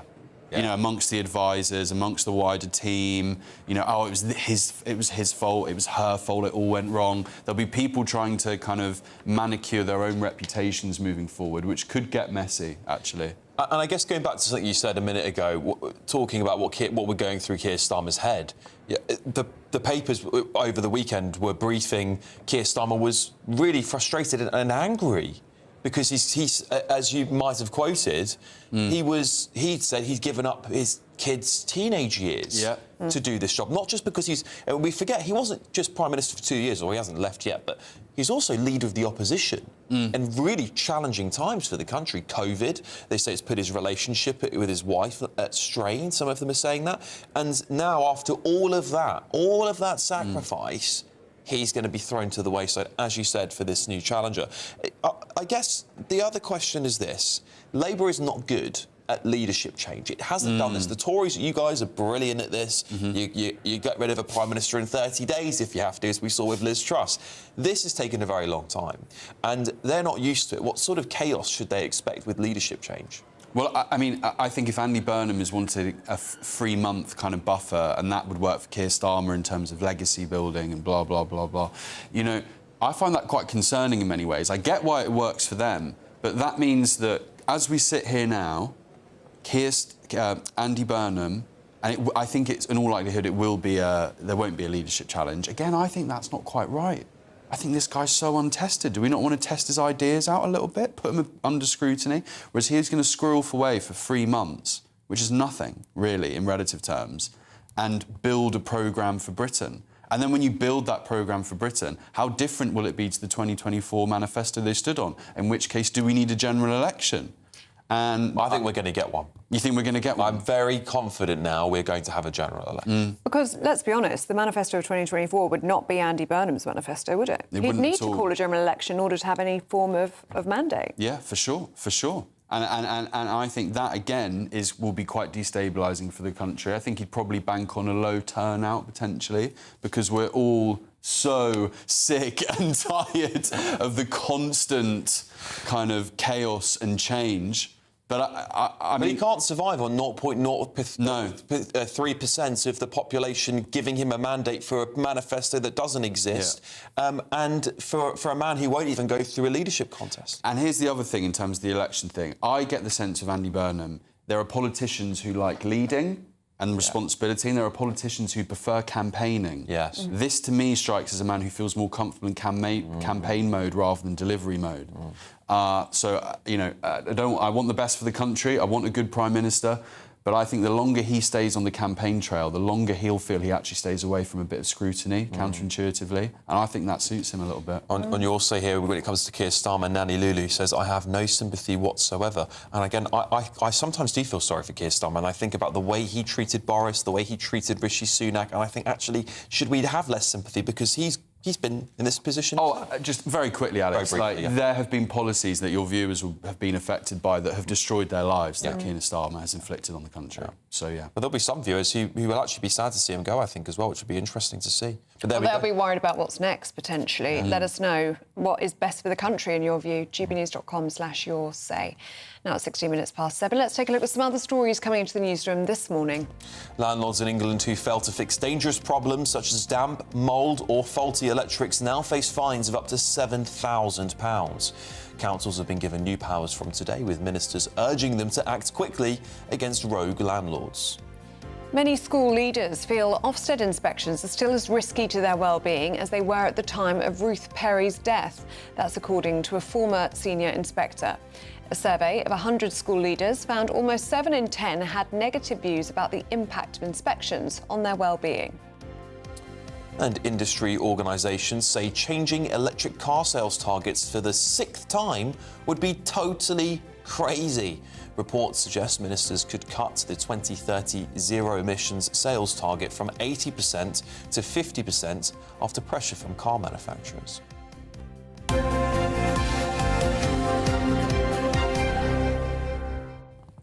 It's going to be hot. It's going to be really hot. Yeah. Potentially too hot. Pollen count's going to be high. It is. Yeah. Today. Eye-watering. Absolutely. Let's get all the details with Catherine Chalk.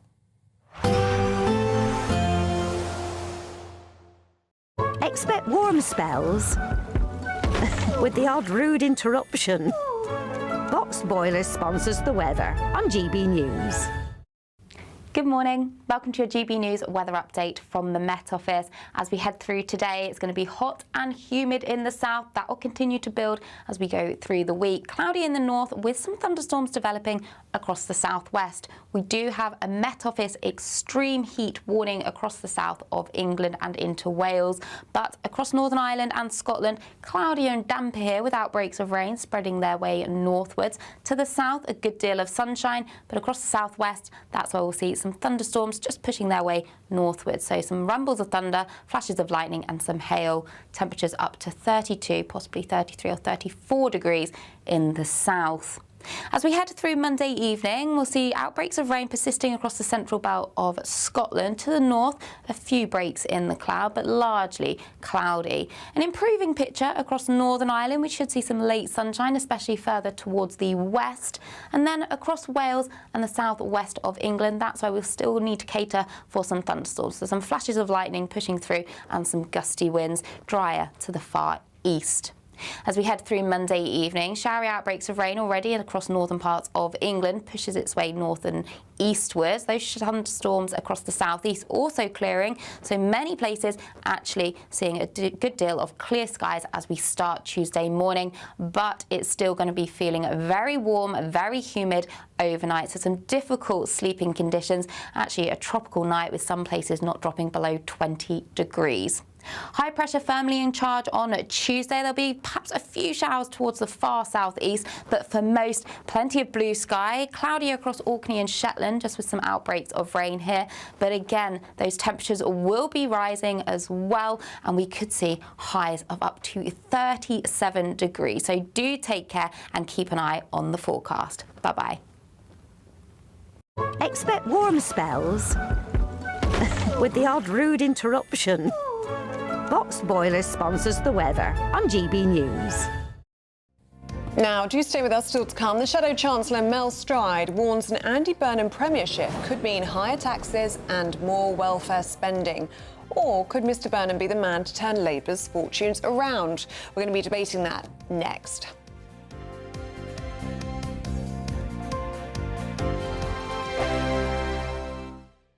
At GB News, we love to hear from you, our loyal community. So drop us a line at gbnews.com/yoursay. There you can talk to each other and also to the presenters live on air.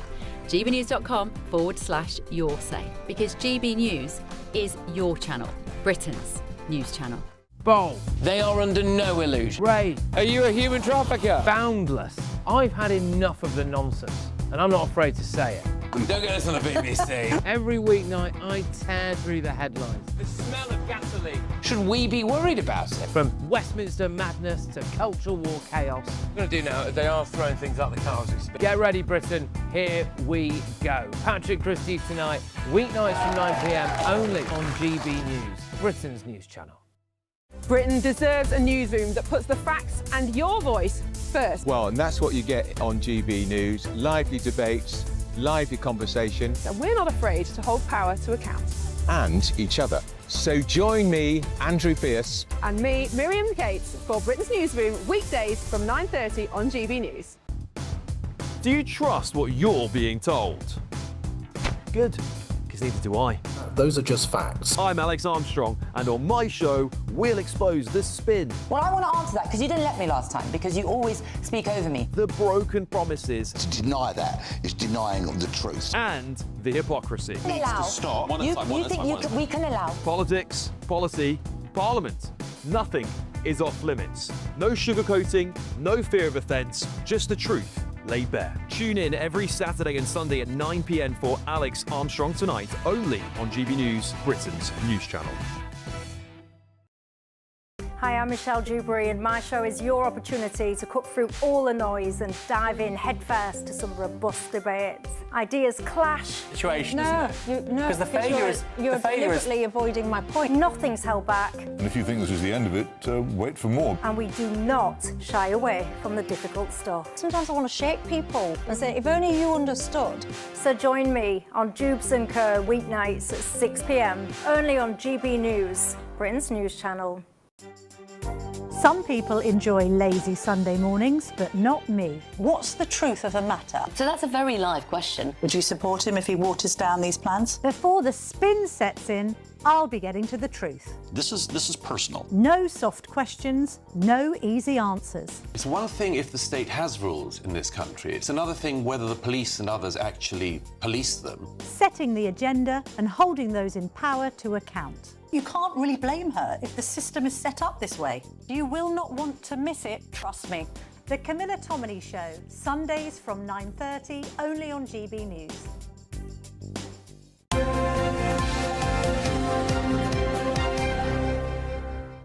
Well, after a tumultuous 2 years for Labour, can you believe it? It feels like it's been way longer than that. Could be a tumultuous morning. It could well. be. Well, I think it is going to be a tumultuous. Something's going to happen today, I think, because the Prime Minister, Sir Keir Starmer, is expected to resign at some point today. Rumours say it's going to be this morning, Ellie. Could be very soon as well. Yes. Meaning that Andy Burnham could soon become the next Prime Minister, and it could be as soon as September. The Makerfield MP, the new Makerfield MP, is being urged to rip up his tax pledges and break manifesto promises on income tax and VAT by his Labour colleagues. So, could Andy Burnham be the one to turn Labour's fortunes around? Well, this morning we're joined by Tower Hamlets councillor Amina Ali and assistant editor at The Spectator, William Atkinson. Good morning, both of you. Thanks very much for joining us. William, I'll start with you because I guess the question is Andy Burnham going to rip up this government's agenda, or is he going to come in and stand on the same platform? Well, I think from what evidence we have publicly so far is that Andy Burnham isn't really sure what he wants to do. When he's asked about Labour's fiscal rules, indeed about the very nature of the bond markets, he always seems rather confused. But we can see for the fact that he wasn't elected as an MP in 2024 and has already publicly disagreed with elements of Labour's previous manifesto, that the logic of his current position is that he'd want to host a general election so that he can run on a manifesto of his own and get a mandate of his own in order to try and deliver it. But I think the reason why Andy Burnham wants to have a sort of slightly delayed sort of coronation and only come in as Prime Minister in September is because he actually needs to work out what the hell he actually wants to do as Prime Minister. Because I think at the moment, after spending 7 years, 8 years, 9 years, however many it has been, painting buses yellow in Manchester, he has no actual national agenda in mind. And Amina Ali, that is the criticism that is often thrown at Andy Burnham, that he's got vibes, hasn't he? But where's his policy? What does he actually stand for? Nobody appears to know. Yeah, thank you. And by the way, I'm an ex-councillor. I'm one of those councillors who lost their seat in the last local elections in Tower Hamlets. Look, I think the reality is many of Andy's critics can say that he may have no policies, he may have not been ready to become Prime Minister in terms of what he's going to do. But the reality is this. We have a leader at the moment who's a Prime Minister who's highly unpopular. We have a leader of a party who's very unpopular. And I think the reality is there's no way that Andy didn't think when he was going for the Makerfield by-election that he would not at some point want to go into number 10. And maybe those policies have not been thought out clearly, but he does have policies. And I think a general election would be a really good way for him to clearly move away from the 24 manifesto by the leader of the party at the moment, the Prime Minister, and show what he's going to do for the country. And I think that's important. But regardless of all of that, I think we do need Keir Starmer to leave. Andy is the only person that can actually beat reform at a general election. And that's the reality. That's the elephant in the room, is Labour. If we go into a general election with Keir Starmer, we will be annihilated. And that is the reality that Labour activists, Labour MPs and now many Labour cabinet members already know. Yeah, I think, Amina, that's probably quite a widely shared viewpoint indeed. But, William, Andy Burnham, we don't know what he stands for yet. We don't have a policy platform. And that was one of the big criticisms of Keir Starmer. We didn't know what Starmerism was. And I don't think Keir Starmer knew what it was. And that's led to this current level of chaos.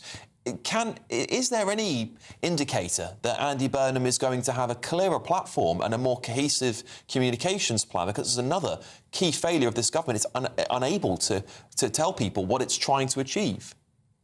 Well, I think on a basic level, Andy Burnham is more charismatic than Keir Starmer, but that's not really saying much. But, as I said earlier, when Andy Burnham is talking about anything other than the Happy Mondays and Everton, he struggles because I don't think there's much depth to him. He is very much somebody who has been in politics all of his life in order to be someone rather than do something. He was a sort of largely inadequate, nondescript cabinet minister, and now he's been very successful as mayor of Manchester because he has very little to actually do, aside from turn up at the opening of swimming baths and spray a budget of only £3 billion.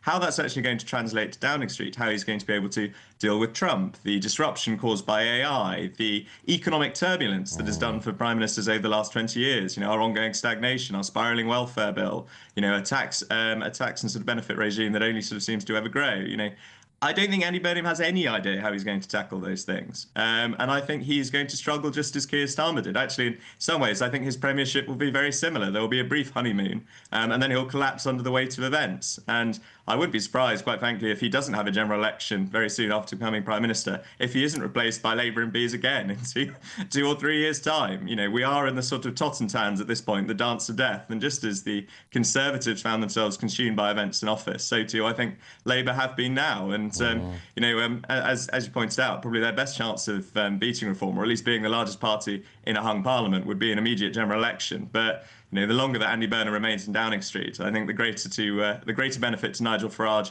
it will be.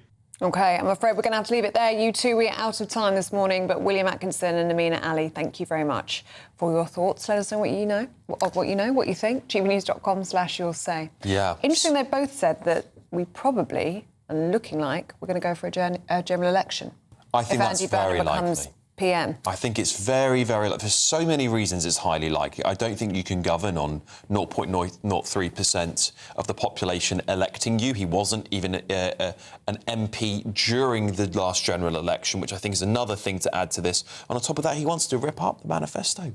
If you want the confidence of the public and you want the confidence of your MPs, because there will be rebel MPs a part of this, then you have to win on a platform of that manifesto. Yeah. I think that's the reality. But constitutionally, he doesn't have to do it. No, he doesn't have to, but the British public won't like Andy Burnham swooping in and becoming PM, as you say, on 0.03% of the population.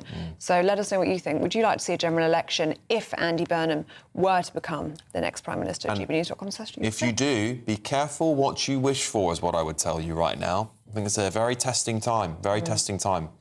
But in the meantime, if you want a bit of good news, Great British giveaways here. £76,543.21 in tax-free cash. What is it? It's the countdown to summer. It is. An incredible amount of money. Here are all the details that you need.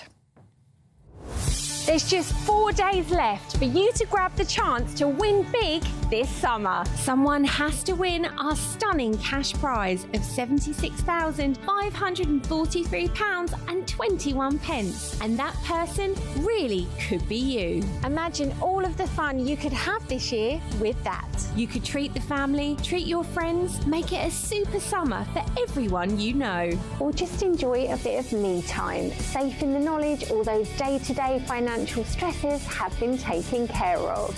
£76,543.21 in totally tax-free cash could be yours in time for summer. Make sure you don't miss out as lines close at 4 p.m. on Friday. For a chance to win, text cash to 63225. One entry costs £2.50 plus one standard network rate message. Or text bonus to 63225. 5 entries cost £5 plus one standard network rate message. Go to gbnews.com/win. Entry starting at £2.50. Call 0903 686 3232. Calls cost £2.50 plus your network access charge. Or post your name and number to GB21 PO Box 8690 Derby DE1 9TT. UK only. Entrance must be 18 or over. Lines close at 4 p.m. on the 26th of June. This is a network giveaway. Entries will be pulled. Please check the closing time if listening or watching on demand. Good luck.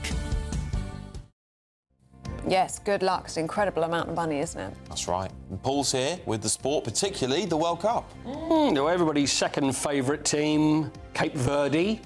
Get another draw, they could well qualify, and I'm getting fed up of people saying I look like an ice cream man in this jacket. We'll discuss more in the sport in just a second.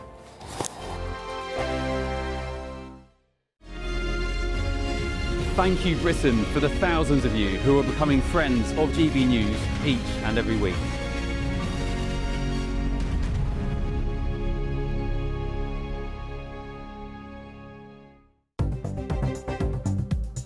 Good morning, this is the latest AI travel news from gbnews.com.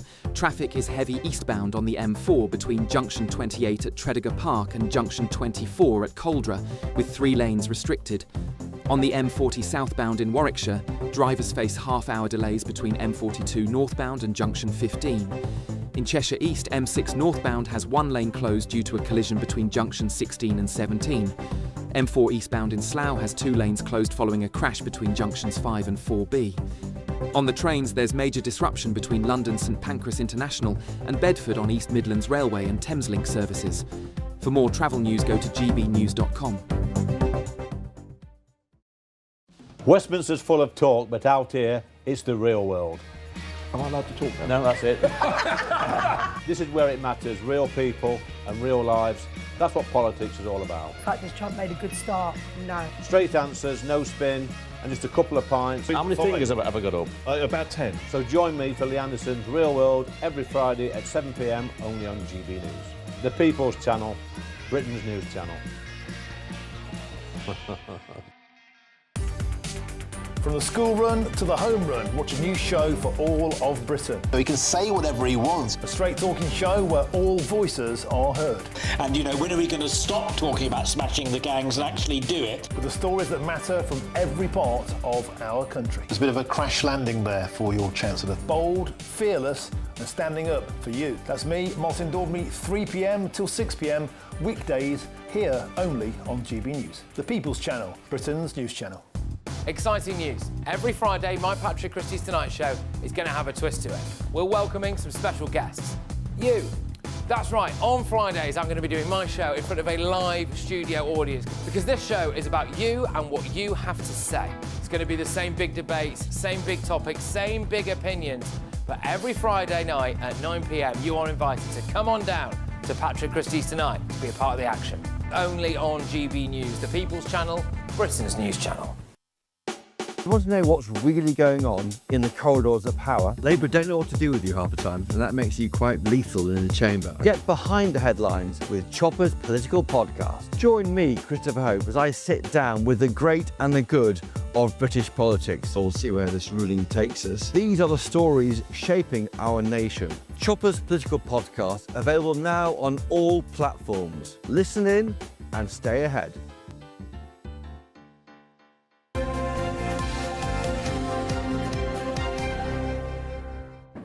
Welcome back. What did you just drop? What was that? Our remote. It's our remote, and I don't know where it's gone now, so that's going to be great. That means you can't turn the channel over. That means you're going to be watching us the whole time. That's a good thing, all right? You got it, Ellie. It's you actually found our control. I don't know where it actually is. Yeah. We'll okay. Well, anyway, that was a good start, wasn't it, Paul? You mean I have to make this stuff up now? Yes, you've got to make it up. I'm getting fed up. I thought I looked like Dustin Hoffman in The Graduate in this jacket, and I saw a documentary about Miles Davis, and I was thinking, yeah, that's the look. That's the 60s cool thing going on. But all I'm getting is people saying, I'll have a 99, please. Please, can I have a Calippo? I thought it looked good. Or can I have some vinegar on my chips? Yeah, see, that's another one. Yeah. I think half a slice of lamb, please. I'm like, no, will you please? That's not the idea. I like it. I think it looks very classy. Well, yeah, well, you'll just say that because you're a nice fella. Let's talk about the World Cup. Cape Verde 2, Uruguay 2. So I think it's fair. Everybody's second favourite country. Yes. You know, we all like our own, but maybe Curacao because they're the outsiders. But Cape Verde are doing, and mate, look at the fans there. They're having a great time. over in the States at the moment. So another point, this time against Uruguay. Already got the point against Spain. And talking of Spain, they beat Saudi Arabia 4-0. So that was all quite easy for them. Belgium, who are certainly not what they used to be, 0-0 against Iran. 0-0. I know, and probably you've got people in the States thinking, certain people high up in the States thinking, well, let's get them out of the World Cup as soon as possible, but Iran is sticking around here. So a draw against Belgium. Egypt beat New Zealand 3-1, that was overnight, so if you missed that through the night. And tonight, Argentina against Austria at 6 p.m, France versus Iraq versus 10 p.m, and tomorrow, England versus Ghana. So we're very excited about that. 9 p.m. kickoff in Boston. Keely Hodgkinson, we love Keely, don't we? Yeah. I'm a bit worried. Are you? Yeah. What about the tears yesterday? She was crying. Well, yeah, it was the British Championships or the UK Athletics Championships yesterday. She was doing the 400 metres because, you know, it's 800 is her specialised. That's what she prefers to run. And that's what she's going to try and break the world record in, which is going to be hard because Jarmila Kratochvilova did it 43 years ago with, I'm sure, I don't want to, but if you see there was help. Yeah. You know what I'm saying? Eastern Bloc, there was a bit of help involved in that. That's why it stood so long. I'm sorry, but it's got to be true. So anyway, she's going to try and break the 800-metre record. She was going to run in the 400, but felt a twinge in the hamstring. Ooh. So she was a little upset because she couldn't run, but she says she's fine. She says she's leaving the championships healthy. Sometimes the hard decision is saying no. Body wasn't feeling 100%.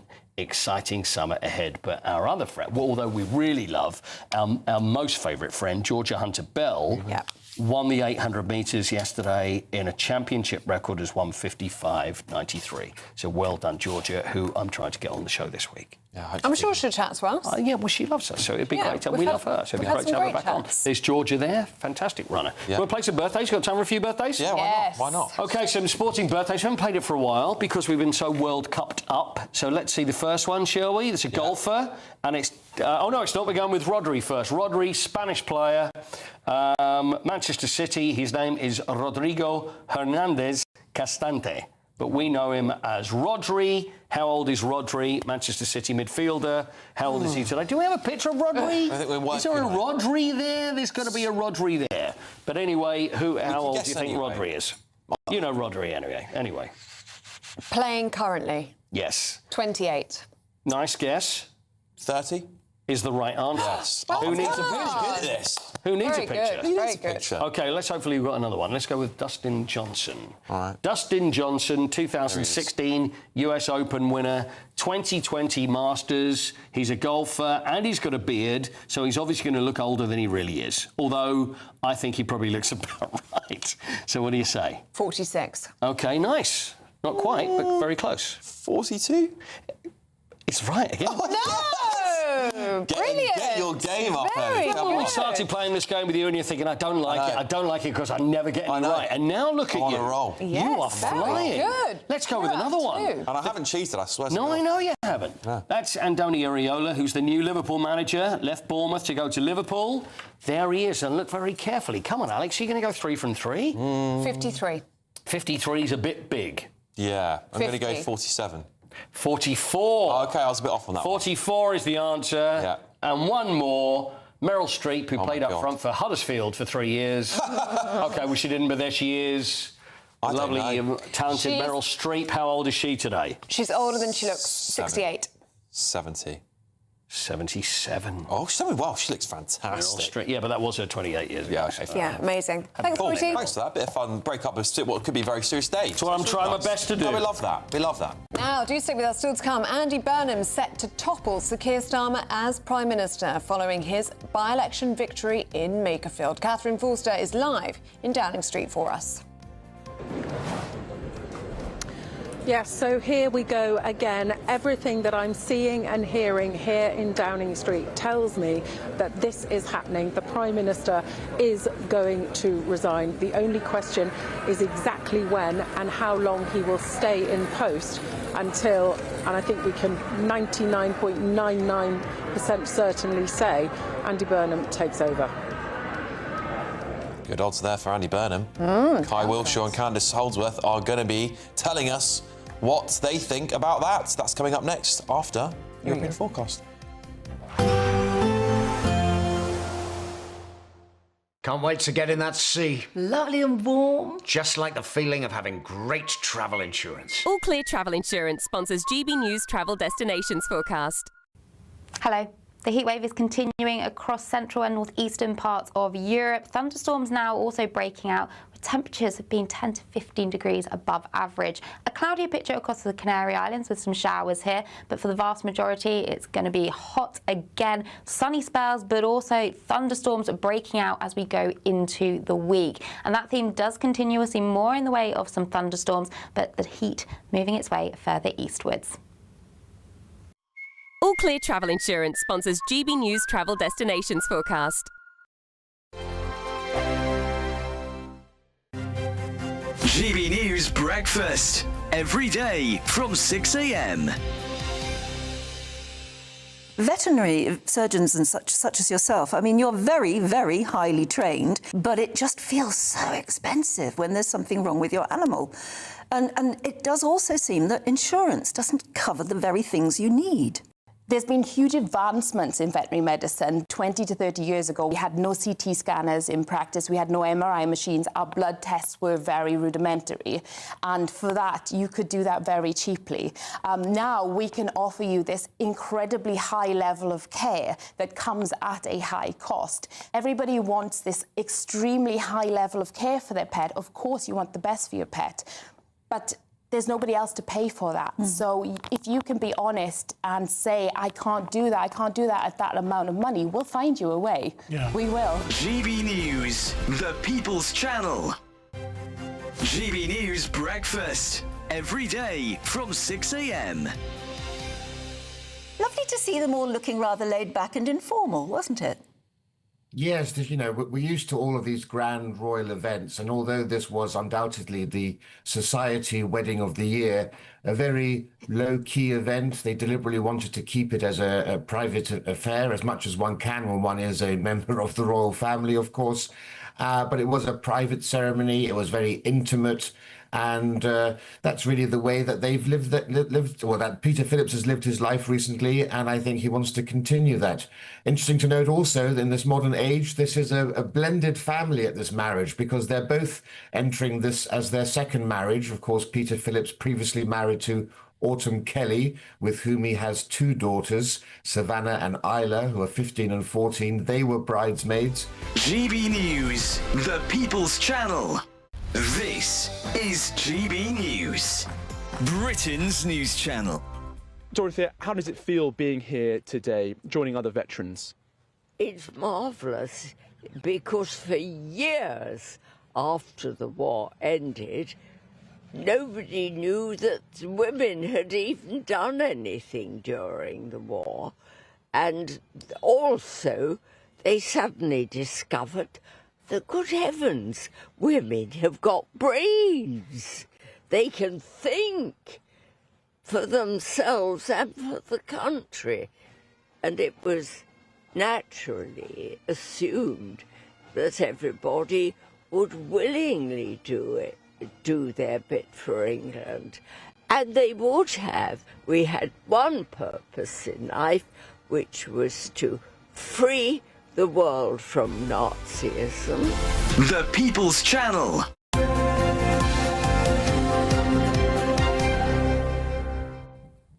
Welcome back. Only one story in town this morning, and GB News' chief political correspondent Catherine Forster joins us live now from Downing Street. Morning, Catherine. Yes, good morning. Well, here we go again. It looks like we are heading towards our sixth Prime Minister in 7 years. This is something that the Labour Party were elected promising not to do. They promised to stop the chaos. But what we are expecting this morning, officially, Number 10 won't confirm, but speaking to others in Number 10, it seems clear to me it's happening. The Prime Minister is going to set out a timetable for his departure, and just on the morning round today, Jackie Smith, the Skills Minister, has said, I would have been happy for him to continue. Note the use of the past tense there, would have been happy. In other words, it sounds like it is a done deal. She goes on to say she would always want to serve a Labour government if she had an opportunity to do that. What does that mean? Well, she's trying to get a job under Andy Burnham. Andy Burnham, of course, was the Mayor of Greater Manchester. He won that stonking victory in Makerfield with more votes than all the other parties put together. He is heading down to Westminster. He wants the Prime Minister's job. And frankly, I think he's going to get it because Labour MPs see the polls, see how unpopular the Prime Minister is, see their jobs disappearing at the next election under this Prime Minister, and they think the best thing is to get somebody new who is popular. Of course, that could still change very quickly because number 10 is not an easy place to be. OK, Catherine Forster, thank you very much. We'll be back with you very shortly. Yeah, all eyes on that ever-important lectern coming out at some point. Joining us now, GB News contributor Kai Wilshaw and journalist and broadcaster Candice Holdsworth. Good morning, you two. Again, I think we just stick with the thing that everyone wants to talk about, and that is what is happening in Downing Street. Kai, I guess the country is now braced for more chaos. And this is the thing that Labour got into office with the we are not the Tories. We don't change leaders. We are consistent. We are staying the course. But, of course, it hasn't worked out, has it? And now it looks like Andy Burnham is staging somewhat of a coup. Look, I accept that it looks a bit ramshackle, but it's nothing like, come on, it's nothing like what we went through with the Tories. What were there, 12, 13 housing ministers? You know, we've had 7 different chancellors as well as prime ministers. That is why the country was sick and tired of the Tories. This is different, and that's been weighing on Labour MPs' minds as they think about how to approach this change in Prime Minister. That, frankly, I think, put us in a position where we had Keir Starmer for much longer than I think we should have, because it was baked in just how badly governed his number 10 was, how badly governed his government was, and they waited around for the right moment. I'm glad we're there now, because actually this simply cannot hold. It's really interesting that Jackie Smith has come out and is trying to... Well, it's interesting that, of course, it's a foregone conclusion that Starmer's gone. Interesting also that she and Andy Burnham were in cabinet together, of course, in 2007, under Gordon Brown, her as the first female Home Secretary and him as Health Secretary. And it speaks to that wider piece now, doesn't it, that so many people in the Labour Party are now positioning to see where they get. I spoke to somebody very close to Wes Streeting on Saturday who said that they're hoping for a broad church, essentially that Burnham becomes this person that, if factionally as well in the Labour Party, which is important, tries to unite both some of the left cohorts and the Blairites on the right. So that might be what's to come, what's in store. Is he a unifying figure, though, Candice? I think we were all astounded at the extent of the victory in Makerfield. I think everyone, towards the end of the campaign, we thought he was going to win, but the actual margin of the victory was huge. And I think he's benefiting from some very interesting things. I think people on the left are willing to unite behind him. So in the Labour Party, but also Lib Dem and Greens aren't turning their fire on him. And that one thing is that they want to sort of stop the right, but I think they also like Andy Burnham and sort of what he stands for. I do think, though, once again, I said it earlier, we focus too much on individuals and too much on personalities. Sure, Keir Starmer in many ways was a flawed politician, but I think a lot of what he came up against was just the structural and systemic and legal issues that prevent you being able to make big change in this country. And it's what ordinary people feel, and it's why they're so dissatisfied, from immigration to economics to house building, all of it. Yeah, John Slinger MP this morning, actually, just 20 minutes ago, tweeted this. Keir Starmer has a mandate from Labour members. He stood on a manifesto and won a mandate from the British people. His challengers haven't even bothered to challenge him. What is their manifesto, their prospectus for Britain? What would their mandate be? Crowns are for kings, not prime ministers. There's already divisions inside the Labour Party as to whether or not Andy Burnham should be crowned as Prime Minister. Well, there are 100 MPs calling for Starmer to resign, so the divisions were there for all to see, right? There will always be people sort of taking pot shots from the sidelines. I think John Slinger is an example of somebody who's not afraid to say what he thinks, and that's good. But look, I sort of get the idea that maybe a battle of ideas, as Wes Streeting was talking about, would have been a good option here. But as I say, what weighs on Labour MPs' minds is not looking like the Tories and trying to get this done with in as seamless a way as possible. I think this achieves that. But you know, I do think that actually there's a way past this. Burnham has shown already, as I mentioned, that unite the left concept that Candice talked about. He has shown his capacity to do that.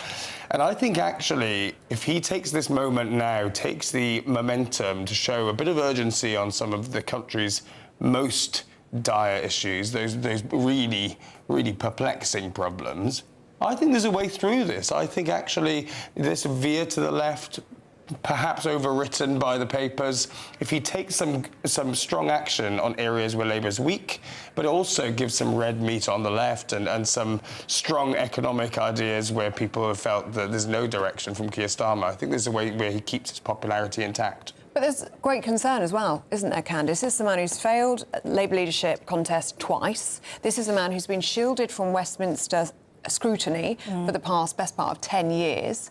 It's very different being a mayor in Manchester to being a leader on the world stage. 100%. In many ways, he's untested in that regard. See, it's a paradox, because in many ways, he's the popular figure he is because people feel he's untainted by Westminster dysfunction, but he hasn't cut his teeth in that environment. I do think what we mustn't ignore, it's a big thing, is the question of legitimacy. Yeah. And I think a lot of Labour grandees have said this as well. You know, he doesn't have an electoral mandate for what he wants to do.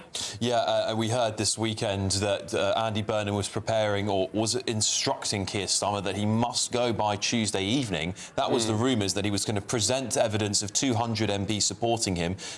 Andy Burnham feeling very encouraged right now.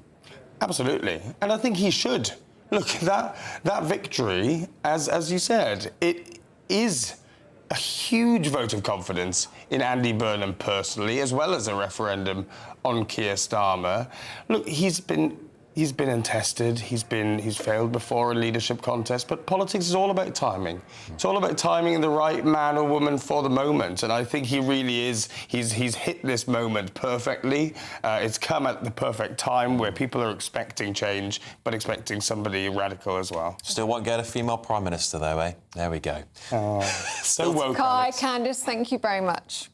Of course, lots more to come on this very big story. But now, here's your weather.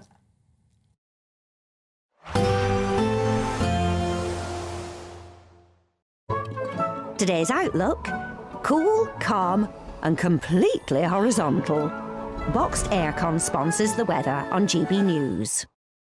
Good morning. Welcome to your GB News weather update from the Met Office. As we head through today, it's going to be hot and humid in the south. That will continue to build as we go through the week. Cloudy in the north with some thunderstorms developing across the southwest. We do have a Met Office extreme heat warning across the south of England and into Wales.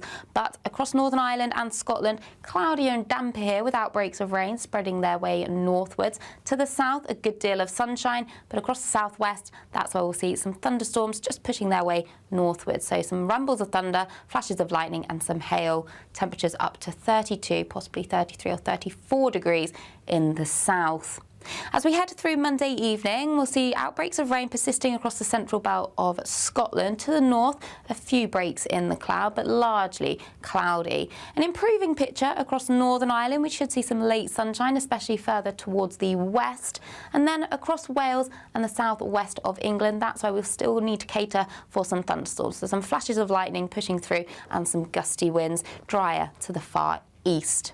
As we head through Monday evening, showery outbreaks of rain already across northern parts of England, pushes its way north and eastwards. Those thunderstorms across the southeast also clearing, so many places actually seeing a good deal of clear skies as we start Tuesday morning, but it's still going to be feeling very warm, very humid overnight, so some difficult sleeping conditions.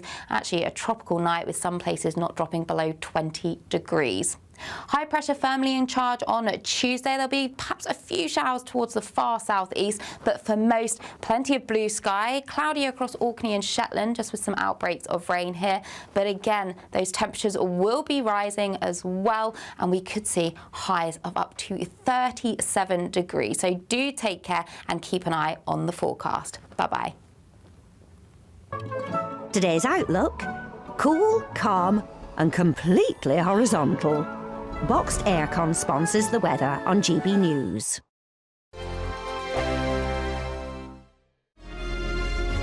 Thank you, Britain, for making GB News Radio such a huge success. Whether you're in the car, on the go or listening at home, thank you for choosing us as your radio station. Good morning. This is the latest AI travel news from gbnews.com. There is a spillage on the M9 southbound at Broxton roundabout. The M4 eastbound is congested between junctions 28 and 24. In Bristol, the M32 northbound has one lane closed due to a broken down vehicle. Meanwhile, the M3 eastbound in Surrey is experiencing lane closures due to a road traffic collision, causing 40-minute delays. Normal traffic conditions should return around 9:15 this morning. And on the trains, major disruptions affect East Midlands Railway and Thameslink services between London St Pancras International and Bedford. For more travel news, go to gbnews.com. Hello from the Imperial Island Resort in Paphos, and it's the final week to see how you could win big in time for summer. Someone has to win our stunning cash prize of £76,543.21. Just don't miss out as lines close on the 26th of June. For a chance to win, text cash to 63225. One entry costs £2.50 plus one standard network rate message. Or text bonus to 63225. 5 entries cost £5 plus one standard network rate message. Go to gbnews.com/win. Entries start at £2.50. Call 0903 686 3232. Calls cost £2.50 plus your network access charge. Or post your name and number to GB21 PO Box 8690 Derby DE1 9TT. UK only. Entrance must be 18 or over. Lines close at 4 p.m. on the 26th of June. This is a network giveaway. Entries will be pulled. Please check the closing time if listening or watching on demand. At the stroke of midnight, the news doesn't stop, and neither do we. Day in, day out. Forget stuffy late night TV shows. We're giving you a front row ticket to the centre of the political universe. Because breaking news doesn't wait for the morning. And neither do we. Join us for one of the most controversial and volatile times of politics in human history. A very big story. Big story over here. You won't get this anywhere else. The Late Show live at midnight, every night. Only on GB News. Bold. They are under no illusion. Ray. Are you a human trafficker? Boundless. I've had enough of the nonsense, and I'm not afraid to say it. Don't get us on the BBC. Every weeknight, I tear through the headlines. The smell of gasoline. Should we be worried about it? From Westminster madness to cultural war chaos. What I'm going to do now is they are throwing things out the car as we speak. Get ready, Britain. Here we go. Patrick Christie's tonight, weeknights from 9 p.m. only on GB News, Britain's news channel.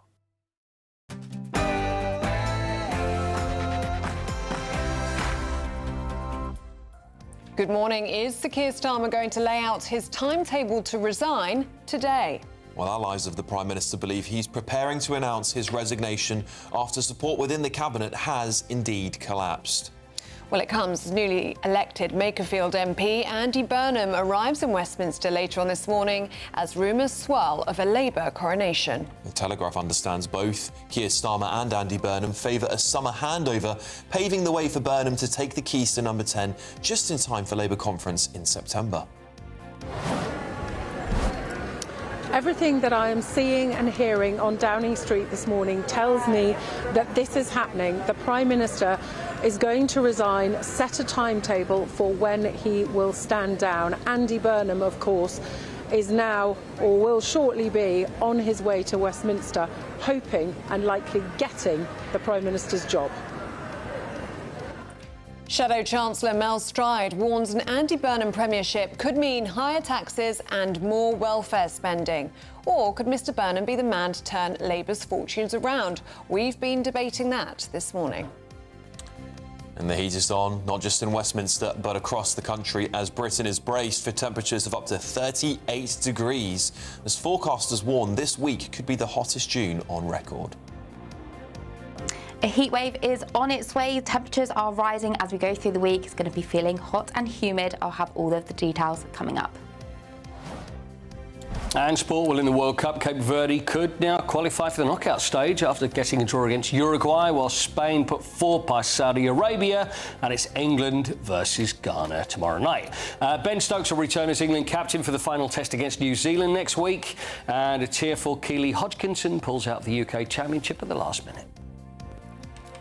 Good morning, it's just gone 8 o'clock. I'm Ellie Costello. And I'm Alex Armstrong, and this is GB News Breakfast.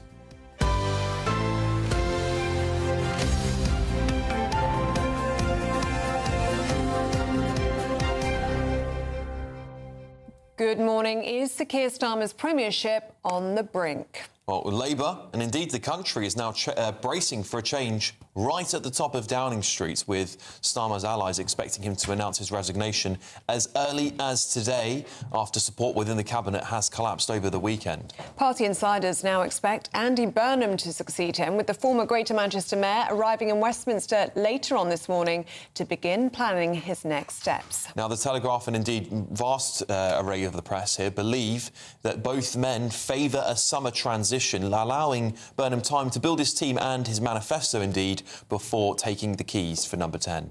Well, let's speak now to our chief political correspondent, Catherine Forster, who is live from Downing Street for us. Catherine, with everything that you're seeing, everything that you're hearing this morning, do you think that the Prime Minister is going to be resigning today? Yes, I do. There are now hundreds of press. Officially, number 10 are not saying anything, but unofficially talking to people inside number 10, it sounds very much like this is happening today. I suspect this morning, although I don't know that, but what we do know is that the previous, up until Friday morning, Mayor of Greater Manchester, Andy Burnham, who smashed that by-election in Makerfield, winning more votes than all the other parties put together, is heading to London to be sworn in as an MP this afternoon. There's then a photo call that's rubbed a few people up the wrong way with him this afternoon, celebrating being back in Westminster as a new MP. So if the Prime Minister takes control of events, comes out this morning and announces that he, perhaps in the best interests of stability and the country, to avoid the chaos that we had under Boris Johnson, is setting out a timetable for his departure, then he looks like he's taking ownership of this. So that is what I expect will happen. What we don't know is how long the transition might be. It could be that Andy Burnham ends up in Downing Street in a couple of weeks, maybe before the recess, which starts on July the 16th. I personally think that's unlikely, because his team have told me that they would much prefer a couple of months for an orderly transition, perhaps having him in place by early September when Parliament comes back from its summer break, or maybe end of September for Labour conference. I think that long is unlikely, because clearly, even if there is an orderly transition, this is massively disruptive to the markets, to the in terms of stuff being done, and also, of course, not great for our international reputation. Donald Trump, of course, has already announced that the Prime Minister will be resigning, though it seems he's got that from looking at the media rather than an actual phone call. OK, Catherine Forster, you're going to stay across developments there for us. Thank you very much. Let's speak to the Shadow Chancellor of the Duchy of Lancaster, Alex Burghardt. Good morning, Mr Burghardt. Thanks for joining us today. Quite a momentous day for British politics.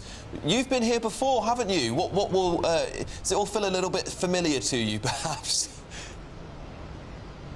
Yeah, look, it's very depressing, right, that we've seen these... You know, the Labour Party was elected only 2 years ago, given a huge majority by the British people, and it's blown it, right? It's completely blown the public's confidence in them. We've all seen that they are simply not up to the task of fixing the country, and I'm afraid just changing the man at the top isn't going to solve that problem.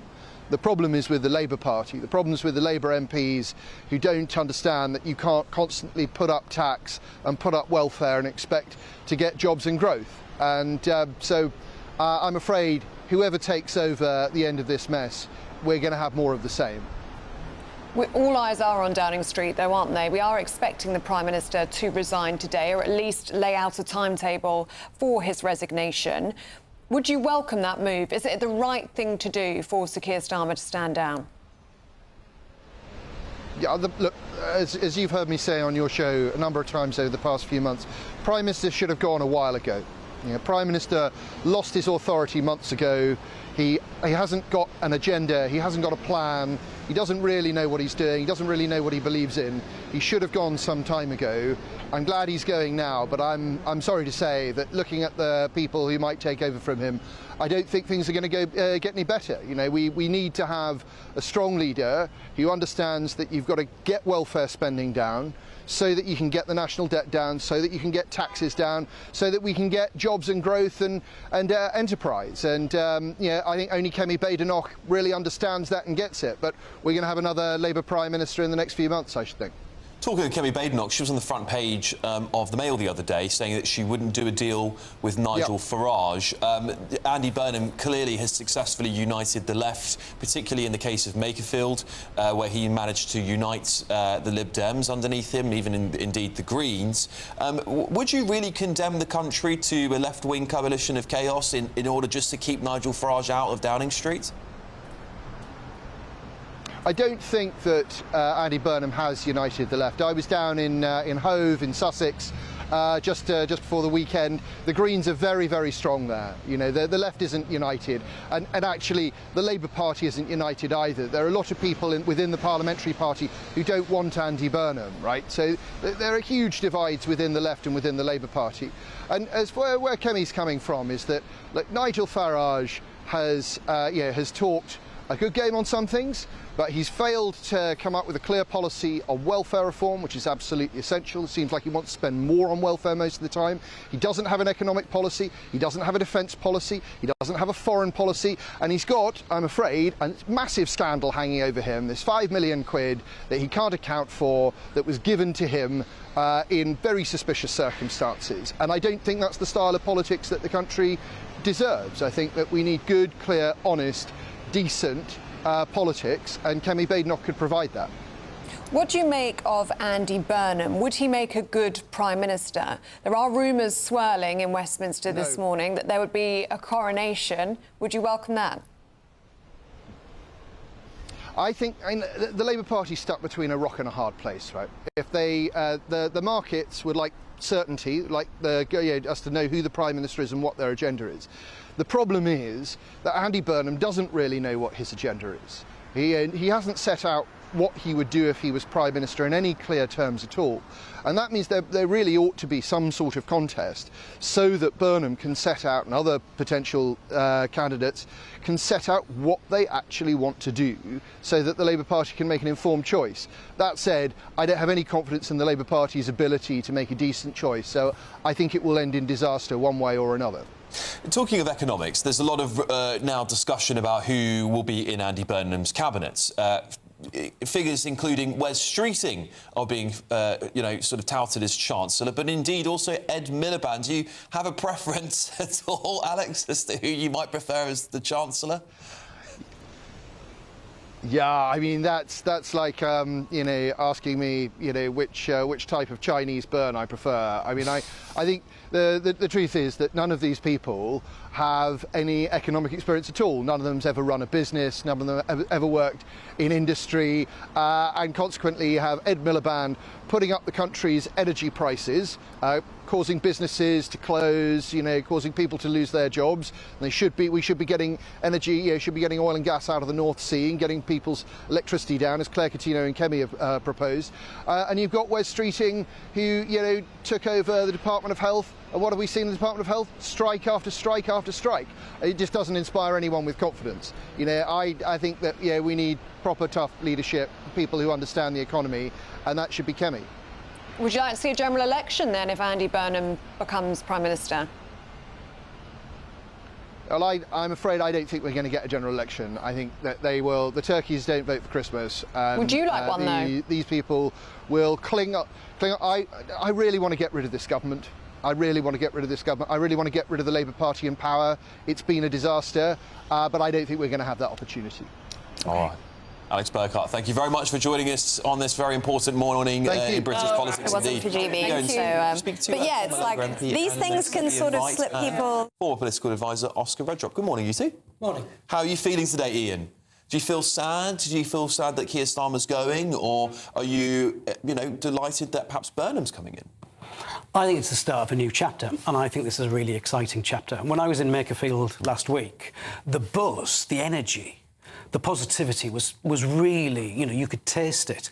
And I would imagine the corridors of Westminster are very similar today. This is the start of something new and something potentially really exciting. Is it any more than just vibes, though, Ian? Where's the policy? Where's the plan? Well, people say that, but he's run Manchester. Andy Burnham has run Manchester for a decade. And I'm not suggesting that he was the architect of Manchester's economic success. But by hell, he's built on it. And private sector-led, helped by an active government, an active combined authority, great institutions like universities. Manchester's buzzing, and the economy is growing 3 times the pace of the rest of the country. Can we have some of that in the rest of the country, please? Yeah, well, this is the question, isn't it, Oscar? You guys, when you were in government, of course, there was a change of Prime Minister. There was excitement when Prime Ministers changed hands. I remember the excitement when Liz Truss became Prime Minister, but in 30 days it all unravelled. Is this the fallacy that the Labour Party don't understand because they haven't done this same regicide that perhaps the Tories are very fond of? I think all political parties over the last few years have been susceptible to it. I just think the Labour Party are probably the latest one. I think being away from Westminster, Andy Burnham has become this kind of wonderful mirage almost. But actually, the more we see of him, the closer we get, the more scrutiny. With each step we take forward to that mirage in the distance, I think the more disappointing he will become. I have some very, very close friends who've worked with some very, very senior Labour politicians who are not actually currently in the game right now, so they don't particularly have a stake in the game, who know Andy from back in the day, and he is almost a red herring. He's actually incredibly unimpressive. He's not particularly serious or particularly with a great deal of substance. That would be my concern during a time when the globe and our place in it is so fragile and so dangerous. Is a man who did some good stuff with some buses and spent some money well, don't get me wrong, has done it well in Manchester. Is that where we're at? Is that who we're trusting without real test or scrutiny, who's just walking into that building right now? And this is the concern, isn't it, Ian? This is a man who lost the Labour leadership contest twice, who's been safe from Westminster scrutiny now for the best part of 10 years. And yes, he's had some success in Manchester, but can that be reflected on the world stage? It's a very different kettle of fish. I disagree with Oscar. I was in his shadow education team, and as Shadow Secretary of State for Education in Westminster, Andy was an inspirational leader, allowed us as the team to plough our own furrow, to make sure that we could have our own initiatives, but had ultimately, this is where we need to be. So I disagree with that. I backed him in 2015, and there's a whole sort of counterfactual, isn't there? What would have happened if Andy Burnham had won the leadership of the Labour Party in 2015? Where would we be now? But we are where we are. So I backed him in 2015. I think he's an even better leader now that he's been to Manchester for a decade.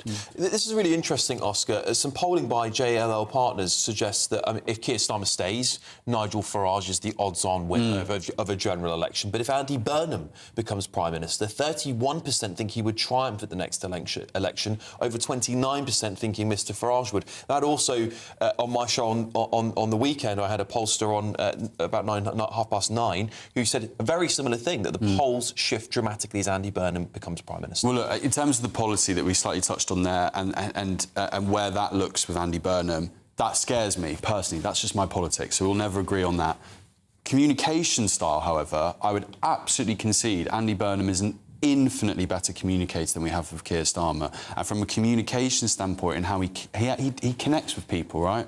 And that's a rare quality in politicians at the moment. Yeah. Andy Burnham, whether you like him or not, connects with human beings because he seems like one himself. And that's a rare quality. And that's why I think, when you look at that comparison, that polling, that's a facet he can take Farage on. Yeah. Farage does the same, as does Burnham. Their politics is very different. And Labour MPs can see that. Yeah. And whereas 6 weeks ago, a Labour MP in the Red Wall would be thinking, I'm out of a job in 2029. Now they have And hope. now thinking, I've got hope. You're absolutely right. And so there's an element of, there's a buzz. This is part of the excitement in Westminster at the moment. Do you like Sir Keir Starmer? Do you think he's been a good Prime Minister? You don't know him? I don't know him. I was in Parliament when he was there, but I don't know him. It's interesting because that's a similar feeling that a lot of Labour MPs have actually told me, that they didn't really spend any time with Keir Starmer. That's possibly attributed to his downfall. He didn't have a very good relationship with his backbenchers. But let me put this to you. There's a lot of uncertainty around Andy Burnham becoming Prime Minister. The markets have responded not in the best way to this chaos. This morning, the pound's fallen to a 2-month low amid this leadership chaos.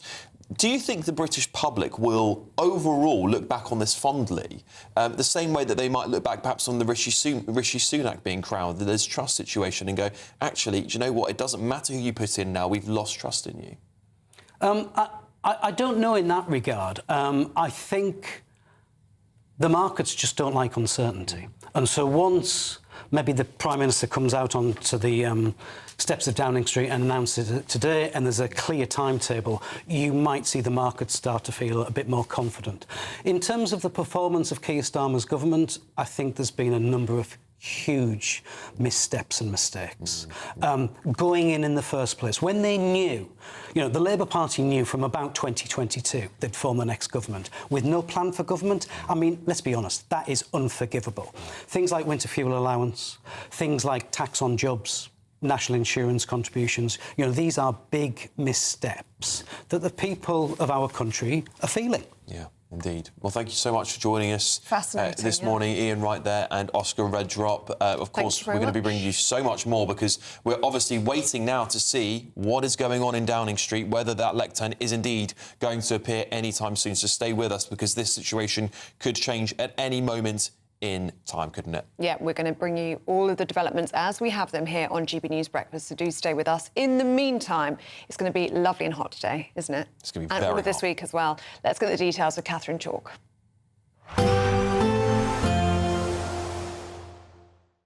Expect warm spells with the odd rude interruption. Boxed Boilers sponsors the weather on GB News. Good morning. Welcome to your GB News weather update from the Met Office. As we head through today, it's going to be hot and humid in the south. That will continue to build as we go through the week. Cloudy in the north with some thunderstorms developing across the southwest. We do have a Met Office extreme heat warning across the south of England and into Wales.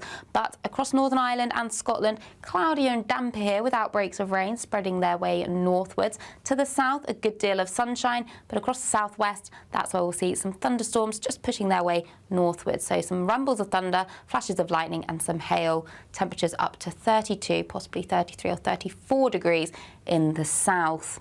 As we head through Monday evening, we'll see outbreaks of rain persisting across the central belt of Scotland. To the north, a few breaks in the cloud, but largely cloudy. An improving picture across Northern Ireland. We should see some late sunshine, especially further towards the west.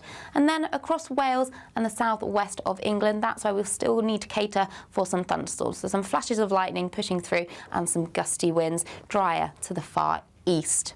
As we head through Monday evening, showery outbreaks of rain already across northern parts of England, pushes its way north and eastwards. Those thunderstorms across the southeast also clearing, so many places actually seeing a good deal of clear skies as we start Tuesday morning, but it's still going to be feeling very warm, very humid overnight, so some difficult sleeping conditions. Actually a tropical night with some places not dropping below 20 degrees.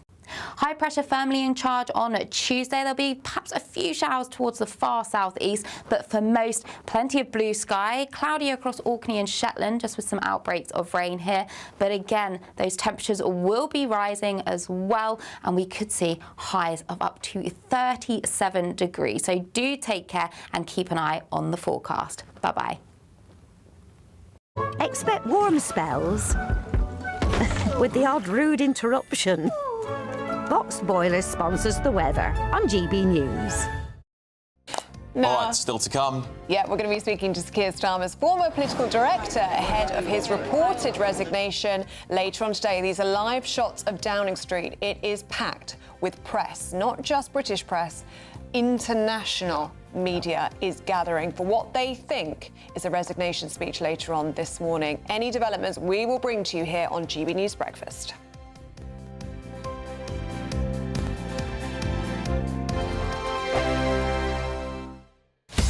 Breaking news, live updates, stories that matter. From the heart of the GB newsroom to every corner of Britain, with our team of dedicated journalists across the UK. GB News bulletins are there to deliver the latest news that matters to you. Bulletins on GB News, the People's Channel, Britain's news channel.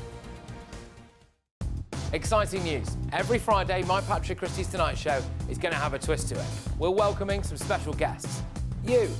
That's right, on Fridays I'm going to be doing my show in front of a live studio audience because this show is about you and what you have to say. It's going to be the same big debates, same big topics, same big opinions. But every Friday night at 9 p.m, you are invited to come on down to Patrick Christie's Tonight to be a part of the action. Only on GB News, the People's Channel, Britain's news channel. Hi, I'm Michelle Dewberry and my show is your opportunity to cut through all the noise and dive in headfirst to some robust debates. Ideas clash. Situation, isn't it? Because the failure is... You're deliberately avoiding my point. Nothing's held back. And if you think this is the end of it, wait for more. And we do not shy away from the difficult stuff. Sometimes I want to shake people and say, if only you understood. So join me on Jubes & Co. weeknights at 6 p.m, only on GB News, Britain's news channel. From the school run to the home run, watch a new show for all of Britain. He can say whatever he wants. A straight-talking show where all voices are heard. And, you know, when are we going to stop talking about smashing the gangs and actually do it? With the stories that matter from every part of our country. There's a bit of a crash landing there for your Chancellor. Bold, fearless and standing up for you. That's me, Martin Daubney, 3 p.m. till 6 p.m, weekdays, here only on GB News. The People's Channel, Britain's news channel. Do you trust what you're being told? Good, because neither do I. Those are just facts. I'm Alex Armstrong, and on my show, we'll expose the spin. Well, I want to answer that, because you didn't let me last time, because you always speak over me. The broken promises. To deny that is denying the truth. And the hypocrisy. We can allow. Stop. We can allow. Politics, policy, parliament. Nothing is off limits. No sugarcoating, no fear of offence, just the truth laid bare. Tune in every Saturday and Sunday at 9 p.m. for Alex Armstrong Tonight, only on GB News, Britain's news channel. I've been in Westminster for a long time, but I know that though power may be here, its effect on people's lives is across the whole of the country. We may be where rules are made, but it's where they're implemented that matters. Join me, Jacob Rees-Mogg, for forthright and frank discussion on where Britain has come from, where it's going, and where it will end up. That's State of the Nation, Monday to Thursday, 8 to 9 o'clock. Vox Populi, Vox Dei.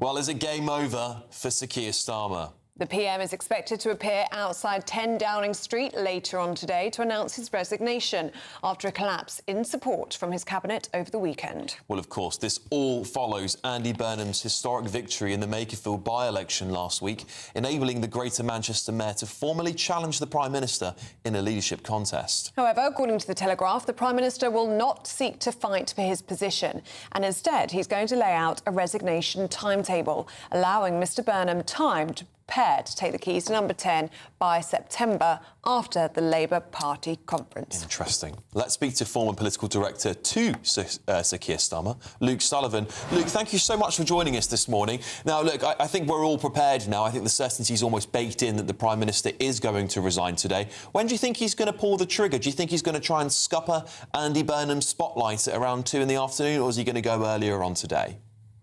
Yeah, good morning. Thank you for having me. Look, yes, I agree with you. I think it is almost inevitable, and I think given the level of media in Downing Street, that at some point this morning we will see the lectern that sadly we've become all too used to, coming out into Downing Street and the Prime Minister making a speech. Now, this is a really difficult day for the Prime Minister. No Prime Minister, by the nature of getting to be the Prime Minister, ever wants to give up the job, especially when they think they have something to offer. Yeah, Luke, I guess the question is how on earth, and you're a political director, what on earth is the problem with governing that we are constantly going through prime ministers? Is it our appetite for change? Is it the fact that the systems of government are just so horrendous now that people can't get anything done, and when they do, it's a disaster because it's executed poorly? Why are we in this position, Luke? Yeah, and look, I think many of your viewers at home will be asking themselves that question. And in many ways, Keir Starmer built his leadership as an antidote to the chopping and changing that we'd seen under the Conservatives, especially over the last 5 or 6 years of that Conservative government. And it is a difficult day for the country. And I think, yes, there is an interest about moving towards the presumptive next Prime Minister, Andy Burnham. But it is also a moment of huge jeopardy for the country whenever you change Prime Minister. People at home will be worried about what it means for the future. And I think we have become too blasé about what should be a really big step. Luke, I don't know how long you've been listening across to the programme, but just before we spoke to you, we were speaking to Ian Wright, the former Labour MP and Minister, and I was really struck by something he said. I said, do you like Sir Keir Starmer? He says, I don't know him. And that seems to be a problem across the board. That's not the first time that we've heard that. Labour insiders, Labour figures saying, I don't know the man, I don't know him personally, and I don't know what he stands for. Would you say that's been the key issue here, that lack of connection? Yeah, I did hear that from Ian, and I was just racking my brains to work out when Ian left Parliament. I thought it might have been, I couldn't quite remember. 2017. Yes, yeah, look, I think it is a wider issue. And I think, look, Keir Starmer is somebody, despite, I think, the perception of the public, who had had a sort of very distinguished career in public life, who came to politics very late in life after that successful career. But he also, I think, did his politics and does his politics in a different way. He was someone who was never interested in sort of hanging around in Parliament, in the tea rooms and in the bars and doing politics in that way. Not that that's the way that all politicians do it, but it is at the end of the day, you do, parliamentarians spend time there to get to know their colleagues. I don't think Keir ever enjoyed those aspects of the job. And it is an important thing. Politics, first and foremost, is about those human relationships, that sort of big knowledge of your colleagues. And I don't think that was something that Keir necessarily ever wanted to spend a huge amount of time doing. Luke, just a very brief question here for you. Are we expecting a general election now? Does Andy Burnham need to get a mandate from the people? He's only been elected by 0.03% of the general population. Do you think he's going to have to seek a general election? Look, no, I don't. And that isn't how our British parliamentary system works. However, that is going to be a line of attack from other political parties. And it's going to be a question that Andy Burnham is going to have to answer. Now, I think what Andy Burnham would say is he fought a seat in Makerfield, which should have been very fertile territory for Reform to win. I think it's something like their 6th best chance in terms of where the voting was. And they should have won that seat. And yes, you're right, that does not speak for the whole country. But I do think that is an important dynamic. The Labour Party still has a huge majority in government. The question, assuming it is Andy Burnham, is what is he going to do for the next 3 years to deliver? Because the stakes are incredibly high, not just for the country, but for the Labour Party as well. Yeah. And look, that is the backdrop for, for your viewers wondering, why is this happening? Essentially, I think, as I heard Ian Wright say, Labour MPs felt that they were facing electoral oblivion under Keir Starmer, and they are rolling the dice because they think Andy Burnham has that ability to connect and change their electoral fortunes. The only way that's going to work is everybody in the Labour Party gets behind and tries to make this work and delivers, because the stakes really are that high for the country and for the Labour Party. We've got to leave it there, but thank you so much for joining us. Please do come back, Luke, to talk about what happens after this. Thank you so much for joining us this morning. All right. Now, just time to tell you about the Great British Giveaway. Just 1 week left to see how you could win £76,543.21 precisely in tax-free cash. Here are all the details that you need. There's just 4 days left for you to grab the chance to win big this summer. Someone has to win our stunning cash prize of £76,543.21. And that person really could be you. Imagine all of the fun you could have this year with that. You could treat the family, treat your friends, make it a super summer for everyone you know. Or just enjoy a bit of me time, safe in the knowledge all those day-to-day financial stresses have been taken care of.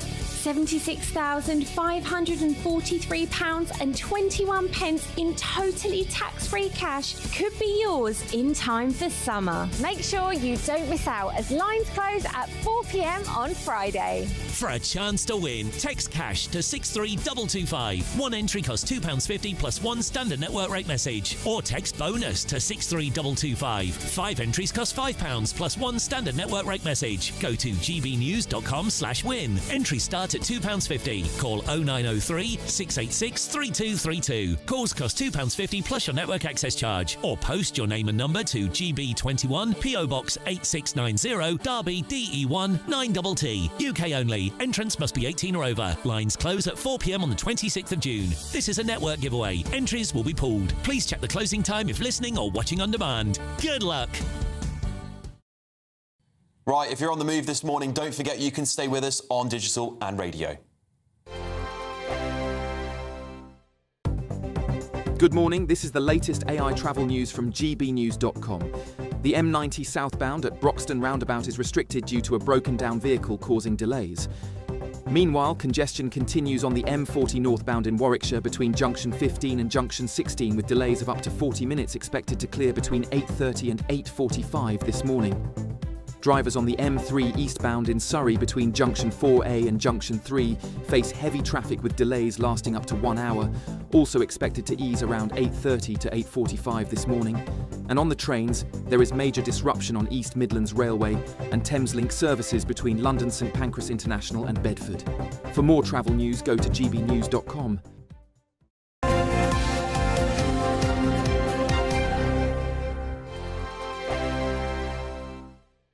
At GB News, we love to hear from you, our loyal community.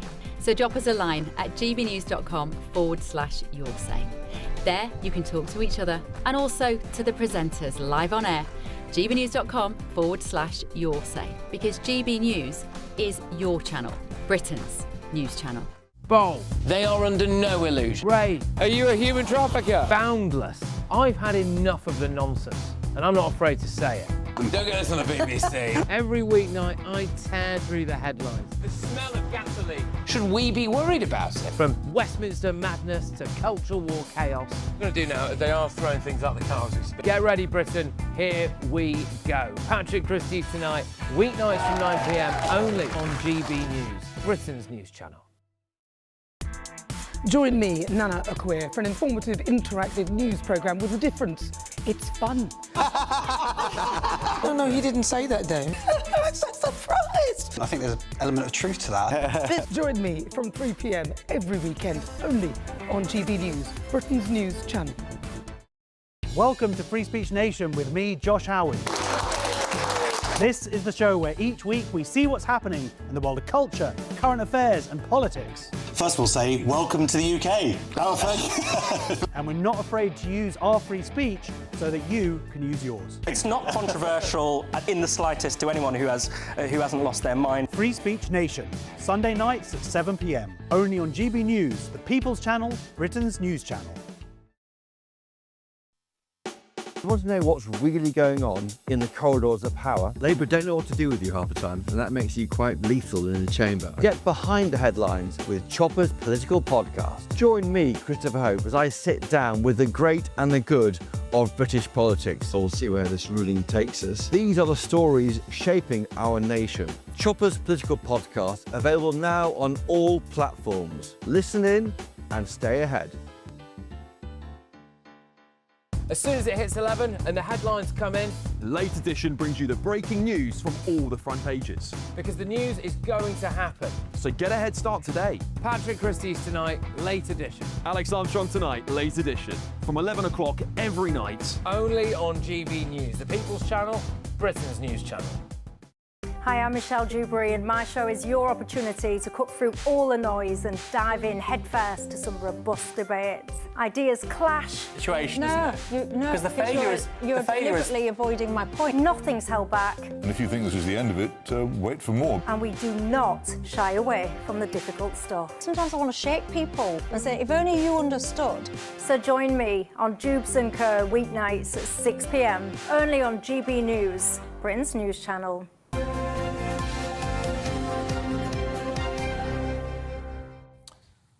Welcome back. Only one story in town this morning, and GB News' chief political correspondent Catherine Forster is in Downing Street for us. Morning to you, Catherine. The world's media is watching that famous black door behind you. What's the latest? Yes, well, the latest is that we may not have to watch that black door for all that much longer, because in the last 15 minutes or so, the podium guy that brings the podium out was spotted going in to the back entrance of Downing Street. I think we're clear what that means. I'm told maybe an hour to an hour and a half from that point. So what time is it now? 8:37. I expect, I don't know, but I expect that we could hear from the Prime Minister sometime between 9 and 10. That is my best guess. And what do we think is going to happen? Well, we expect that he will set out a timetable for his departure, because clearly after Andy Burnham won that incredible victory in Makerfield last week, where he got more votes than all the other parties put together, Andy Burnham has the support, and frankly, the Prime Minister doesn't. He said on Friday morning that he would fight any contest. It sounds like there probably won't be a contest. We don't know that. Wes Streeting might throw his hat into the ring. Somebody else might try, but I think unlikely to get enough numbers. But it sounds like the Prime Minister has accepted the inevitable, I think. Labour MPs are worried that if he stays in post, they're going to be annihilated at the next general election. They see Andy Burnham, they think that he's popular, he's done good things in Manchester, and they hope that he can turn their fortunes around. So this is where everything is going to happen in the next hour or so. But I suspect that as soon as Andy Burnham gets off that train from Wigan Northwestern, all eyes will be on him and what he says and does next. OK, Catherine Forster, you're going to keep us across developments there at Downing Street and that all-important podium guy. Thank you very much. Keep an eye on that black door, shall we? In the meantime, we'll get an update on the sport, particularly it is World Cup season. Is that his job? So is there a podium There guy? is, yeah. Just podiums? Yeah. He deals with Does he podiums. only podiums for Downing Street, or is he freelance podium guy? I don't know. Each Prime Minister is a different podium.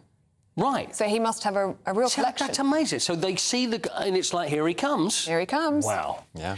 Argentina, Austria is tonight. Argentina, the holders, of course, the World Cup. So that's 6 p.m. France will play Iraq at 10 o'clock. Tomorrow night is the big night. England will play Ghana. So, I mean, all the excitement after the first game. Can we keep it going? So that's 9 p.m. tomorrow. And then on Wednesday, then we've got Scotland versus Brazil. So a lot of local interest. Very excited about it getting cracking again. I should mention Ben Stokes when it comes to cricket. Now, England were well beaten by New Zealand yesterday in the second test. In fact, well beaten. They were thrashed, 253 runs beaten by.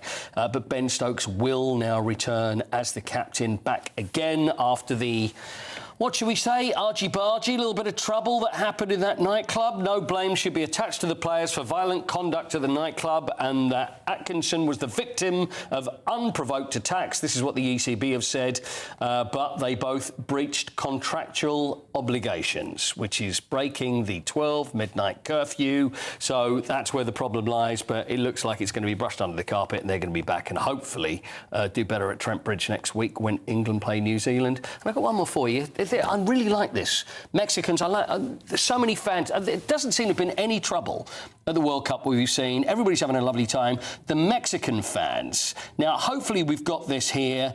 This is what you can do when you're a bit bored, when you've got a lot of beer glasses or beer cups. Have a look at this. Mexican fans at the World Cup. Now, there we are. They've built a little bridge with the beer cups, and they throw themselves. Now, there's something going over the top. Well, hey, there you go, right over the top. Wow. So the beer cups have made the bridge, and then it's just a matter of throwing the people over. Oh, that makes me nervous. Does it really? It's not very high, though. It's a little bit of fun. It's high enough. I think it gives me the heebie-jeebies. Don't tell me you wouldn't have a go there. Do you not have any of that? I can safely assure you I would. Really? That really worries you? I might help to build the bridge with the cups, but that's OK, yeah, and you may be doing the throw, but you won't actually do the job. I won't be partaking. What about you? Fine. Would you be thrown over a that looks like so much fun. There you go. I knew you'd be all over that, Alex. Yeah, there we are. Very good. And funnily enough, that was built by the podium guy. There you go. He's a busy man. The weekend, had a lovely weekend, and now he's back to business. He's in demand. Yes. Well, still to come, you know, the Prime Minister is expected to appear in front of number 10 Downing Street today, in front of that podium, to announce his resignation, with, of course, Andy Burnham tipped to be his successor. We are keeping our eyes on that door. We expect to see movement, to see that podium there in front of the world's press. Well, hopefully, very soon. We will bring you more commentary on that next. But first, here's your forecast across Europe.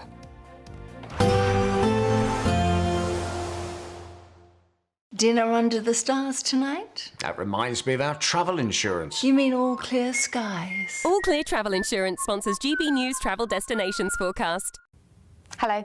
The heatwave is continuing across central and northeastern parts of Europe. Thunderstorms now also breaking out, with temperatures being 10 to 15 degrees above average. A cloudier picture across the Canary Islands with some showers here, but for the vast majority, it's going to be hot again. Sunny spells, but also thunderstorms breaking out as we go into the week. And that theme does continue. We'll see more in the way of some thunderstorms, but the heat moving its way further eastwards. All Clear Travel Insurance sponsors GB News Travel Destinations forecast.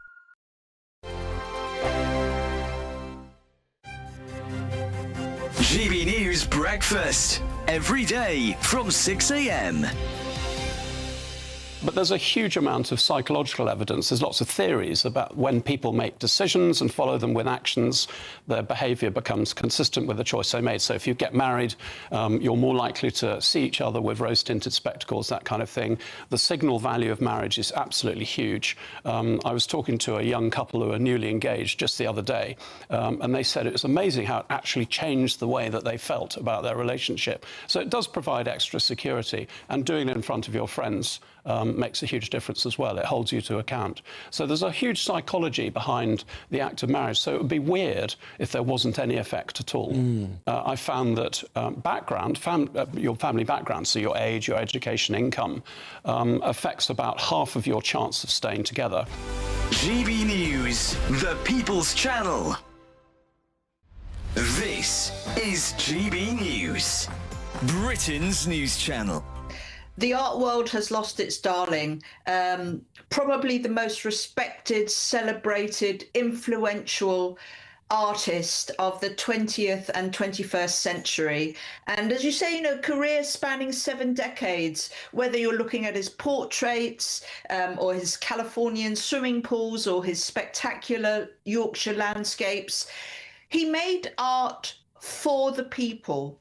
You know, the art world can be a rather snobby place, which is unfortunate at times, but he made art for the people. If you think about the portraits, the people that he painted, whether it be Mr. and Mrs. Ossie Clark, the fashion designer, and Percy the cat, or Harry Styles, or a portrait of his carer.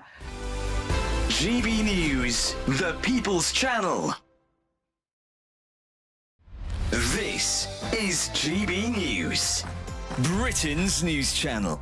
Well, I'm going to try and explain what SpaceX is. It's set to become one of the most valuable companies in the world. But it's not just about rockets. Everyone will be aware. OK, well, it'd be really nice if Elon Musk could could help us out with our tech here, because I'm trying to draw a rocket and we're not able to.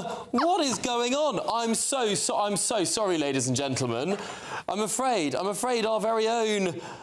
Our very own. Let's see. No, we're not. I'll try and explain what's going on with SpaceX without any visual aids. How disappointing! It's three companies really. It's a rocket company, it's a communications company, and it's an AI company, all in one. It controls 84% of the commercial launch market in this country. GB News, the People's Channel.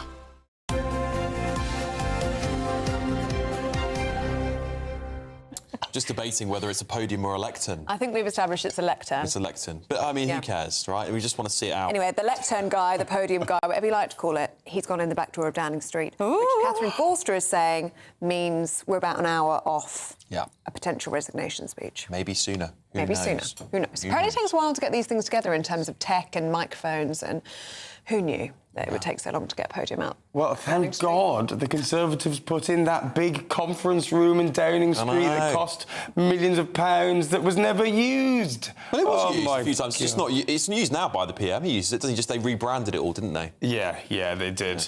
No, I mean it's a big day, isn't it? And I'd be thinking. Well, I've been umming and ahhing about what Keir Starmer's legacy is, because there's a train of thought, isn't there, that goes. You know, he detoxified the Labour Party, made it electable, and he inherited a broken system, a difficult, an empty treasury, and a politics addicted to spectacle. And he tried to not play that game, and he made some tough choices and some things that I think will look good in hindsight. But that's not, I think, where I actually land. He squandered the largest landslide in a generation. And what's sad about it is that so much of it was avoidable. We talk about the backbenchers that are ungovernable.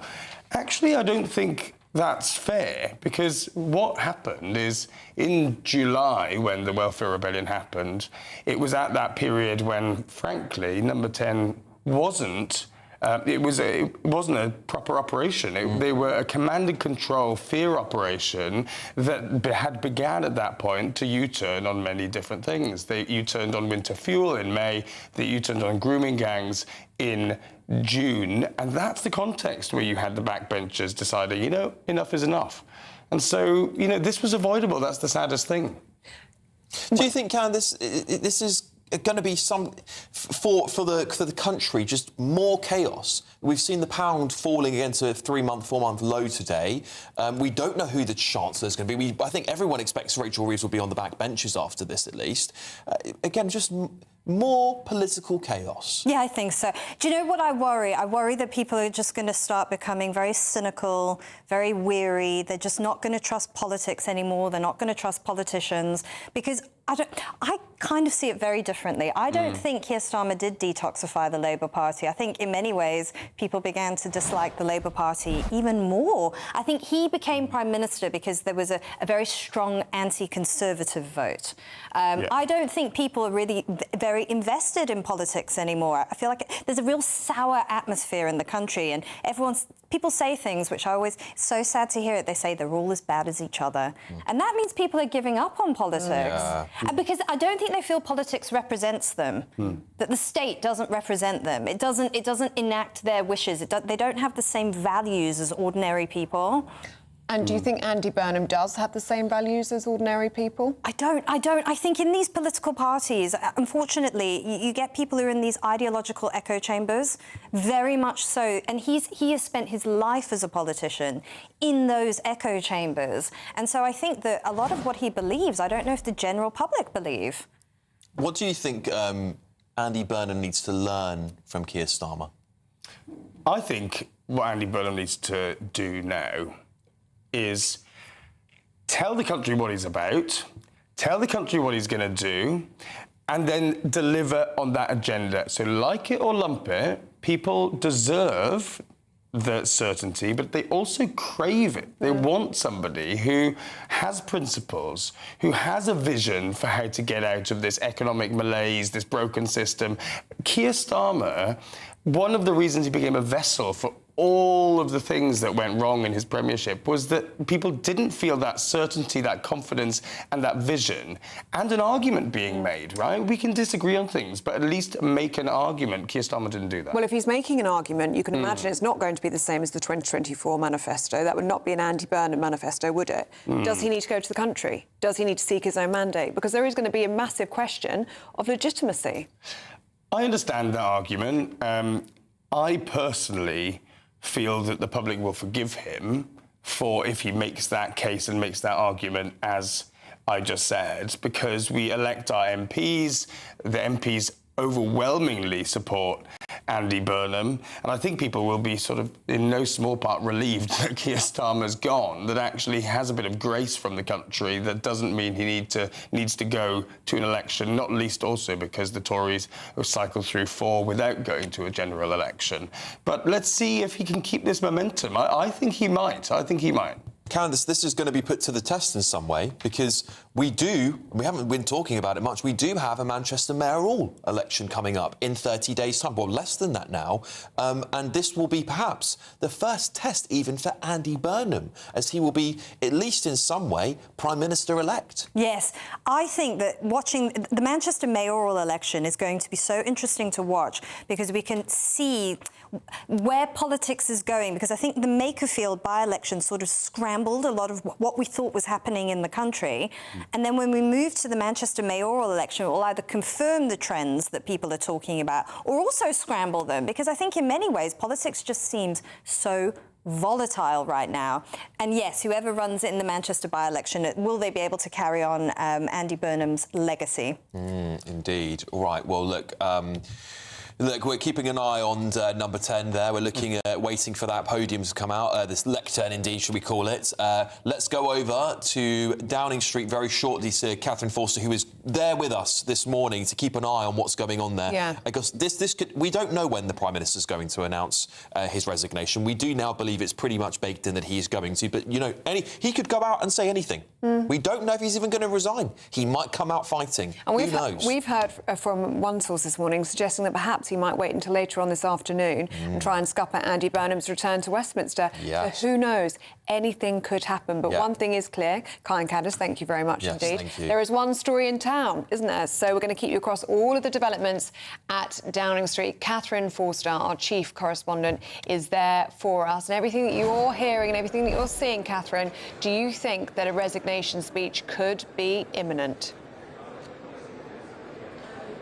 Yes, I do. My best guess is that we are going to see the Prime Minister come out in the next hour. What am I basing that on? The huge number of press, the little comments that I've heard from number 10, and also the fact that the podium guy was spotted going into the back entrance of number 10 around about half an hour ago.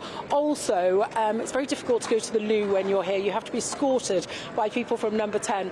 Speaking to somebody just now, he said, have you been to the loo? And I said, no. And I said, I'm assuming it's not a good time to go in the next hour. And he went, yeah, not a good time to go. So let us see. My best estimate is we'll hear from the Prime Minister within the next hour. But the heat is beginning to build here. Let's have a look at how hot it's going to be where you are.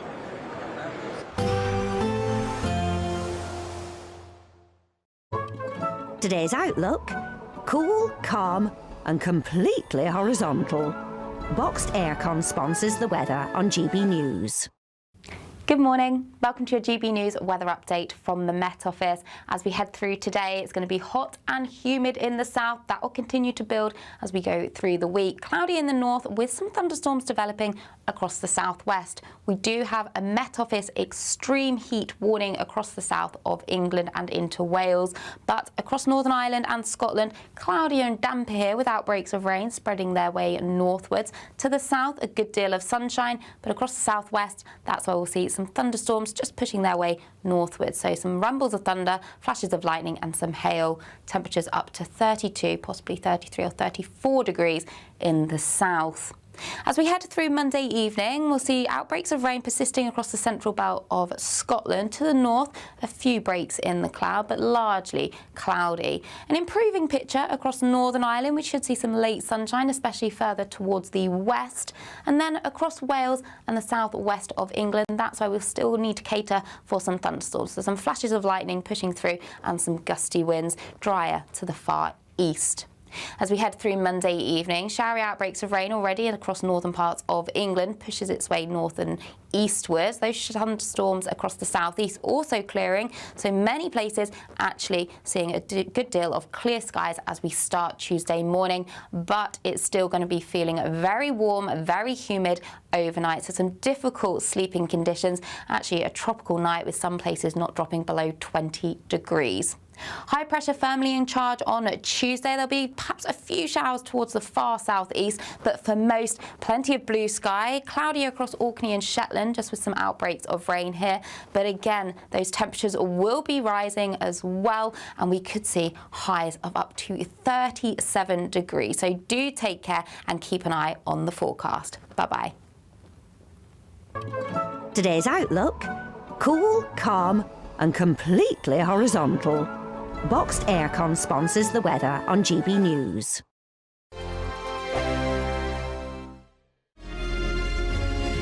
Thank you, Britain, for the thousands of you who are becoming friends of GB News each and every week.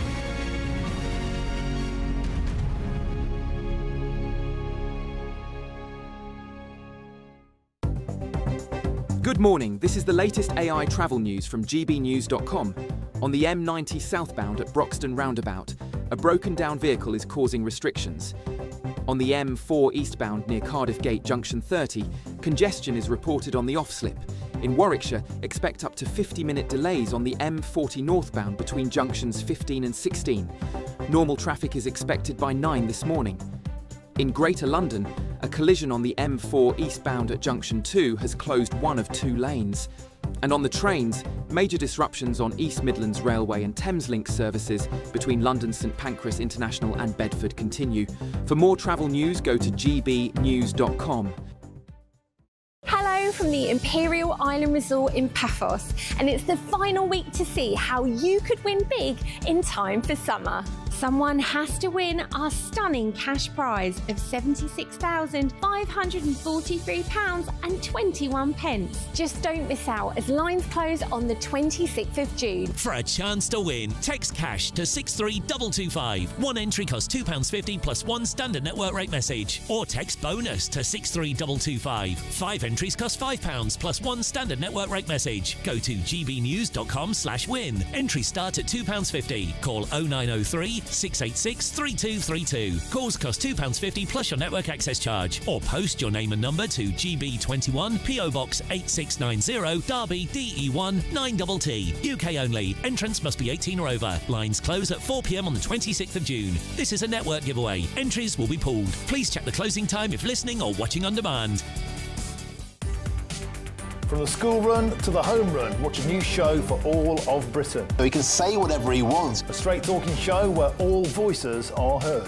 And, you know, when are we going to stop talking about smashing the gangs and actually do it? With the stories that matter from every part of our country. There's a bit of a crash landing there for your Chancellor. Bold, fearless and standing up for you. That's me, Martin Daubney, 3 p.m. till 6 p.m, weekdays, here only on GB News. The People's Channel, Britain's news channel. Bold. They are under no illusion. Ray. Are you a human trafficker? Boundless. I've had enough of the nonsense, and I'm not afraid to say it. Don't get this on the BBC. Every weeknight, I tear through the headlines. The smell of gasoline. Should we be worried about it? From Westminster madness to cultural war chaos. What I'm going to do now, they are throwing things out the car as we speak. Get ready, Britain. Here we go. Patrick Christie's tonight, weeknights from 9 p.m, only on GB News, Britain's news channel.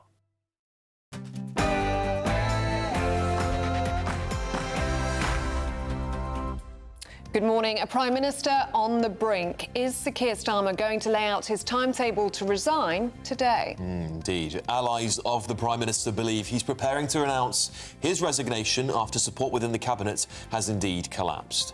It comes as newly elected Makerfield MP Andy Burnham arrives in Westminster later this morning as rumours swirl of a Labour coronation. And the Telegraph understands both Keir Starmer and Andy Burnham favour a summer handover, paving the way for Andy Burnham to take the keys to number 10 in time for the Labour conference in September. Yes, well, the guy with the podium has arrived at the back of Downing Street in the last 45 minutes or so. It looks like we could be hearing from the Prime Minister any time, I think, in the next hour. It sounds very much like he is going to announce that he is setting a timetable for his departure. So here we go again with another change of Prime Minister. Shadow Chancellor Mel Stride warns an Andy Burnham premiership could mean higher taxes and more welfare spending. Or could Mr Burnham be the man to turn Labour's fortunes around? And in other news, the heat, of course, is on, not just in Downing Street, but across the country as Britain is braced for temperatures of up to 38 degrees. As forecasters warn, this week could be the hottest June on record. A heatwave is on its way. Temperatures are rising as we go through the week. It's going to be feeling hot and humid. I'll have all of the details coming up.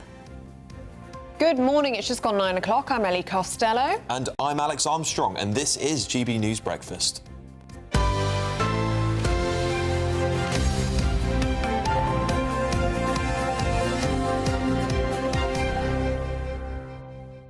Good morning. Is Sir Keir Starmer's premiership on the brink? It certainly looks that way, doesn't it? It certainly does. Labour is bracing for a change at the top, with allies expecting the Prime Minister to announce his resignation as early as today, perhaps even this morning. We have heard rumours that lectern guy, the man famous for bringing out the lectern for resignations, has made his way within the back to the back of Downing Street.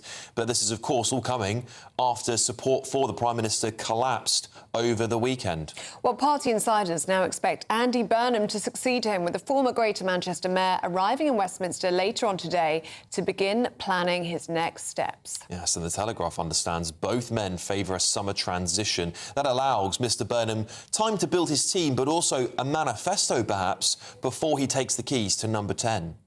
Well, let's speak now to GB News' chief political correspondent, Catherine Forster, who joins us live from Downing Street this morning. Good morning to you, Catherine, and things are heating up in more ways than one.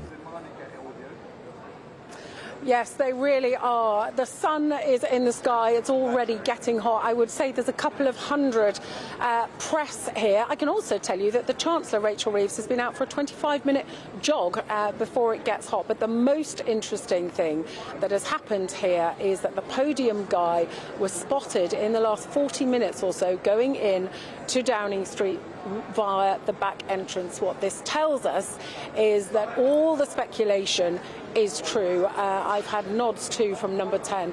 This is happening. I estimate that we are likely to hear from the Prime Minister any time in the next hour or so. Now, of course, we don't know what he's going to say, but we expect that he is going to announce a timetable for his departure.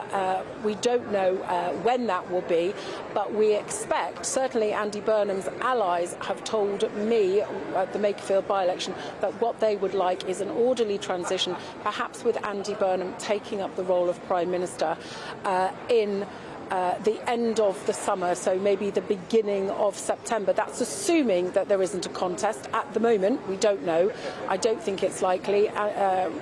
Wes Streeting, just a few days ago, told me categorically that he had those 81 votes needed and would stand, but I suspect that if he's offered a big enough job in Andy Burnham's administration, he might have a change of heart, perhaps Chancellor. We really don't know. So many unknowns. But here we go again. This is a government that was elected less than 2 years ago with a huge landslide, and they promised to stop the chaos, to stop the infighting that had seen the Tories churn through leaders, and yet they are getting rid of a Prime Minister who won a big landslide, something that Labour leaders very rarely do. But this is happening because he's very unpopular. Labour MPs think they're going to lose their seats at the next election. They look at Andy Burnham, who's had this huge win in Makerfield. They think that he can take on the threat from reform. They think that he might, just might, be able to turn things around. Catherine, there's, of course, always the slim chance that the Prime Minister decides he's not going and decides to fight on and drag the country and indeed his party into a public crisis, perhaps, and has to be dragged out by the Cabinet tomorrow in the next meeting. I know it's slim odds, but it's entirely plausible. It is possible, because he was saying as recently as Friday morning, after the Makerfield by-election, when Andy Burnham got more votes than all the other parties put together, that he was going to fight any challenge and that he wasn't going anywhere. Now, it seems that he spent the weekend in Chequers talking to advisers. We now think we've got at least 6 cabinet ministers who have let it be known that they have told him that it is time to move on, but no, we don't know categorically. Even as recently as last night, the New Statesman, who tend to be very, very well informed what's going on with Labour, was saying that he hadn't reached a final decision even last night. So, look, we're all saying that we think this is inevitable now. I do believe this, but we don't have a crystal ball, and the truth is that nobody on this street actually knows exactly what he's about to say. But Catherine, we are on the verge, aren't we, of 6 prime ministers in just 7 years. What does that say about us as a country? Have we become ungovernable? I think a lot of people will be questioning that, because go back 7 years, we had Theresa May, then we had Boris Johnson, we had Liz Truss, Rishi Sunak, Keir Starmer, and now, very likely, by the end of the summer, Andy Burnham.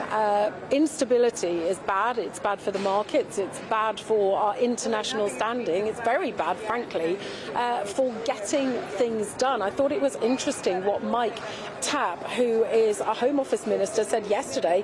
He said, is it time to legislate? If a change of leader is forced by its own party, then a general election must be called. And people will look at Andy Burnham and they'll say 25,000 people in a constituency halfway between Liverpool and Manchester voted for this guy, but what mandate does he have to be Prime Minister? Interestingly, though, we're told that the Conservatives will not be calling for a general election. Catherine, of course, Andy Burnham is the man expected to take over, but if he doesn't manage to come to an arrangement with some other big names, we're talking about Wes Streeting, who said he was very keen to have a Labour leadership contest, Ed Miliband perhaps, we could see a lengthy Labour leadership challenge drawn out, couldn't we? It's possible. I mean, anything is possible. And a Labour figure told me in the early hours of Friday morning at the Makerfield by-election that they'd never do a clean kill, that there'd be bits of bodies everywhere, that Labour would always find a way to mess it up. But I suspect that Wes Streeting, who's the only very obvious challenger apart from Andy Burnham, he says he's got those 81 names. We're not completely sure if he has. But my suspicion is that we'll see which way the wind is blowing. He's got really no chance of winning, as I said to his face last week, with the membership. Surely he would rather get a big job in Andy Burnham's government. Somebody like Al Khan's, who just recently resigned as a defence minister, would obviously like a crack at it. I don't think there's any way really that he can get those 81 names, because he only came in a couple of years ago and he's taken to tweeting rather a lot of sunrises and sunsets, and I think he's rubbed a few people up the wrong way. Ed Miliband, yes, it's possible, but you know, he's been heavily involved in Andy Burnham's campaign. It feels like he has jumped on the Andy Burnham bandwagon, but of course, go back a few years and Andy Burnham ran for the Labour leadership before. He ran and lost against Ed Miliband back in 2010. He then ran again in 2015 and lost to Jeremy Corbyn. Then a couple of years later he decided that he had had enough of Westminster. He went off to become the Mayor of Greater Manchester, and look, he has made a great success of it now. The rate of growth in Manchester, 3.1% on average per year, double the national average. Some of that he can claim ownership of. To be honest, a lot of it predates Andy Burnham. There's a lot of other people who've been involved in that economic success, but he comes here as the most popular politician in the country, although that popularity is already beginning to slide, and when people go into number 10, they tend to lose it pretty quickly. OK, Catherine, keep your eyes peeled on that famous black door behind you. We are expecting Electoral to appear any moment now. We'll be back to Catherine as soon as we see that. You can hear the buzz around her, can't you? You can. All of the international press and media building up. Indeed. Well, let's, in the meantime, speak to Baron Fawkes, former Minister for State for Scotland, George Fawkes. Thank you very much for joining us this morning, Baron Fawkes. Nice to join you. Good to see you again. Good to see you again. This is a momentous day, not just for the country, but for the Labour Party. It's very rare that you remove your party leader and indeed Prime Minister and replace with a new one. It looks set for the Prime Minister to resign today. What's your reaction to that? Well, I think it was inevitable given the relentless pressure from the media, principally. He's been attacked constantly by the Mail, by the Telegraph, all the right-wing papers, even The Guardian have taken to criticising him. I think inappropriately and without good reason. But nevertheless, they say he's unpopular, and people have come round to the view and just keep repeating that. And I think it's inevitable that he's had to go. Isn't it self-inflicted, though, with this number of U-turns that he's made? Well, when you say U-turns, you see, I think he made a mistake right at the start with the winter fuel allowance, and I said that, and I had an article in The Guardian about it, and he changed. He took account of representations from all of us, and I think that shows a very sensible attitude. Taking account of representations you describe as a U-turn. I think it shows that people in government, including the Prime Minister, listen to representations from Age UK and the other bodies representing the elderly. Yeah, well, Lord Fawkes, I mean, it wasn't just winter fuel allowance, was it? We've had many ministerial scandals. We had, most importantly, the Peter Mandelson crisis that has consumed this government, in which the Prime Minister was one of the key decision makers who, of course, had a lot of information that many people would have said questioned his judgment as Prime Minister. I think when you add that on top of all the resignations and the U-turns and everything else, he just wasn't in a sustainable position to not only have the confidence of the country, but let alone his party, perhaps. That was a mistake which he apologised for. It was interesting that his appointment of Peter Mandelson was actually approved by a lot of people, including the leader of Reform, Nigel Farage. Interestingly, we're going to, if the Prime Minister resigns, we're going to have a possible election for a leader, and the Parliamentary Labour Party will decide. Nobody had the opportunity to decide that Nigel Farage was going to lead what is now the party leading in the polls. He just appointed himself, and surely at least the Labour Party, and indeed the Tory Party and Liberal Democrats, are democratic parties, unlike Reform. Is Andy Burnham the Messiah figure? Can he save the Labour Party?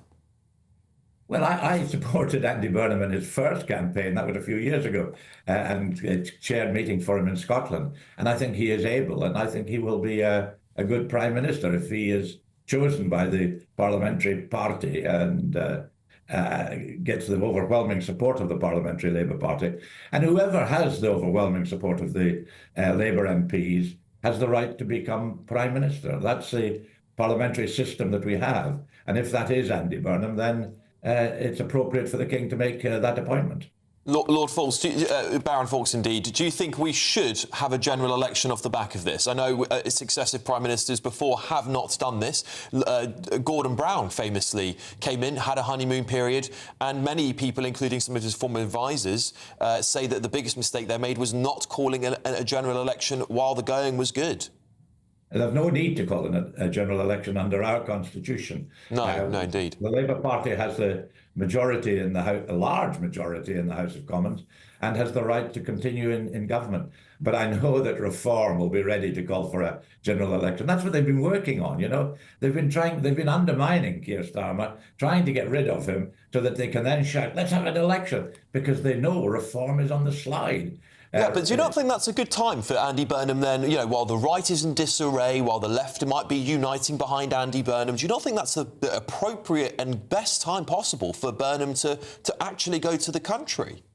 Well, there is a political argument there, and you know, you've made that political argument, but I think there's an argument for stability in the country. We've got a war in the Middle East, we've got a war in Ukraine, we've got so many other international and problems locally. We've got spending priorities. You know, we're demanding more on defence, to be spent on defence, on a national care service, on a whole range of things. We're being told we can't borrow more money, we can't raise taxes. These are very difficult decisions. And to have a general election when these decisions are there to be made, we really do need some stability. In terms of what happens next, we are expecting the Prime Minister to resign later on this morning. Would you prefer to see a leadership challenge, a leadership race, or a coronation? Because if it's the latter, there is going to be a big question of legitimacy, isn't there? No, there won't be. We're not talking about a coronation. We have a king. He inherited it from his mother. We're talking about a leader of a party which has a large majority in the House of Commons, which has the right to nominate the person to be Prime Minister, which it is currently Keir Starmer. If he decides to resign, then it's the Parliamentary Labour Party which has the right to put forward an alternative. And if that is Andy Burnham, the King then has to make that appointment. But if it is Andy Burnham, as you say, he's been elected by 0.03% of the population in Makerfield. Does he then have a mandate to govern the country? If he has got the support of the majority of Labour MPs in the House of Commons, then he has a mandate. That's our parliamentary system. We're not a presidential system, it's a parliamentary system. You have to have the confidence of the majority of MPs in the House of Commons, and whoever is chosen, if it is Andy Burnham or anyone else, they would have the right to become Prime Minister. I know it would suit you and Reform and many others to have the chaos of a general election. But it would, as far as the country is concerned, as far as the stability of the country is concerned, dealing with all these problems at home and abroad, we do need some stability now. We've had enough instability in the challenges to Keir Starmer over the last few months in particular, that now is the time for some stability and dealing and tackling the problems. Baron Fawkes as well. Yeah, I guess when we talk about stability, who would need to be brought into cabinet? Because of course we are going to get a new cabinet, aren't we? In order to create that stability, in your opinion. Well, you know, I'm not going to be the person making the choices. That'll be whoever is chosen as leader, if it's Andy Burnham. I tell you, the best chancellors have been Scots. I don't know if you noticed that. Gordon Brown and Alistair Darling. So maybe Pat McFadden would be a good chancellor of the Exchequer. But maybe, and me having said that, that might scupper his chances now. Do you have any idea what Andy Burnham stands for in terms of policy? Because he's been accused, hasn't he, of just running off vibes and not much more. No, he'll be implementing the policies that we were elected on at the last general election by with a substantial majority in the House of Commons. And I know he supports all of these policies, and we're pressing ahead with them. You think he'll want to stick to the 2024 manifesto? Principally, yes. I mean, we've got a lot of bills now going through the House of Commons and the House of Lords. They will have to continue in the current session. And then for the next session, we'll have a new set of proposals. And I hope we'll see some, I mean, for example, we might well see the nationalisation of Thames Water, and that would be a good thing to bring water in that area back under public control. I think there are a whole range of things like that. I'll tell you another thing is that he's shown the importance of the bus services in Manchester. They really are good in Manchester, as they are in Edinburgh. In some other cities like Glasgow and elsewhere, they're chaotic. And I hope we see some improvement around the country in public transport. I know it's a bit of a stretch. Is it possible the Prime Minister comes out today and says he's not going anywhere? that he's going to fight on as he said he was last week and refuses to leave number 10? Well, you see, Donald Trump has already announced that he's going. It would be strange if he did. I would like him to say that he's staying. I think it's inevitable. I'm sorry to say, because I mean, as you know, you've had me on before, strongly supporting him and defending him. Of course. And I think we've got we've done a lot of things. We've got inflation down. We've got. Well, talking of that, indeed, Baron Fawkes, we can now see the podium has indeed arrived in front of the black doors of number 10. I think we are now very confident to say that the resignation of the Prime Minister is indeed imminent at this point in time. Well, they got a new podium. There's been a different one each time, isn't it? There has. We've got quite a collection of podiums. Yeah. It does feel like Groundhog Day, doesn't it? And need we remind ourselves that this is a government that promised us no more chaos, no more infighting, a politics that would tread more lightly on our lives. Well, I think Keir Starmer tried hard to implement that. But the media attacks, and I've criticised you in this channel before for the relentless attacks on Keir Starmer, and I think it's been difficult for him to continue because of that. So you've got some responsibility for the change that's taking place. So you have to answer for that as well.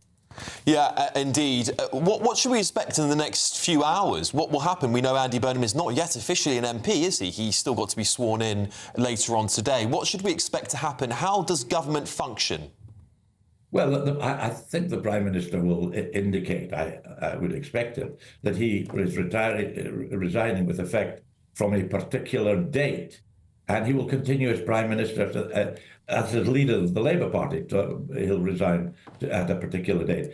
He'll continue as Prime Minister until that date, and that will then leave it up to the procedures within the Labour Party and the Parliamentary Labour Party in particular to choose a successor.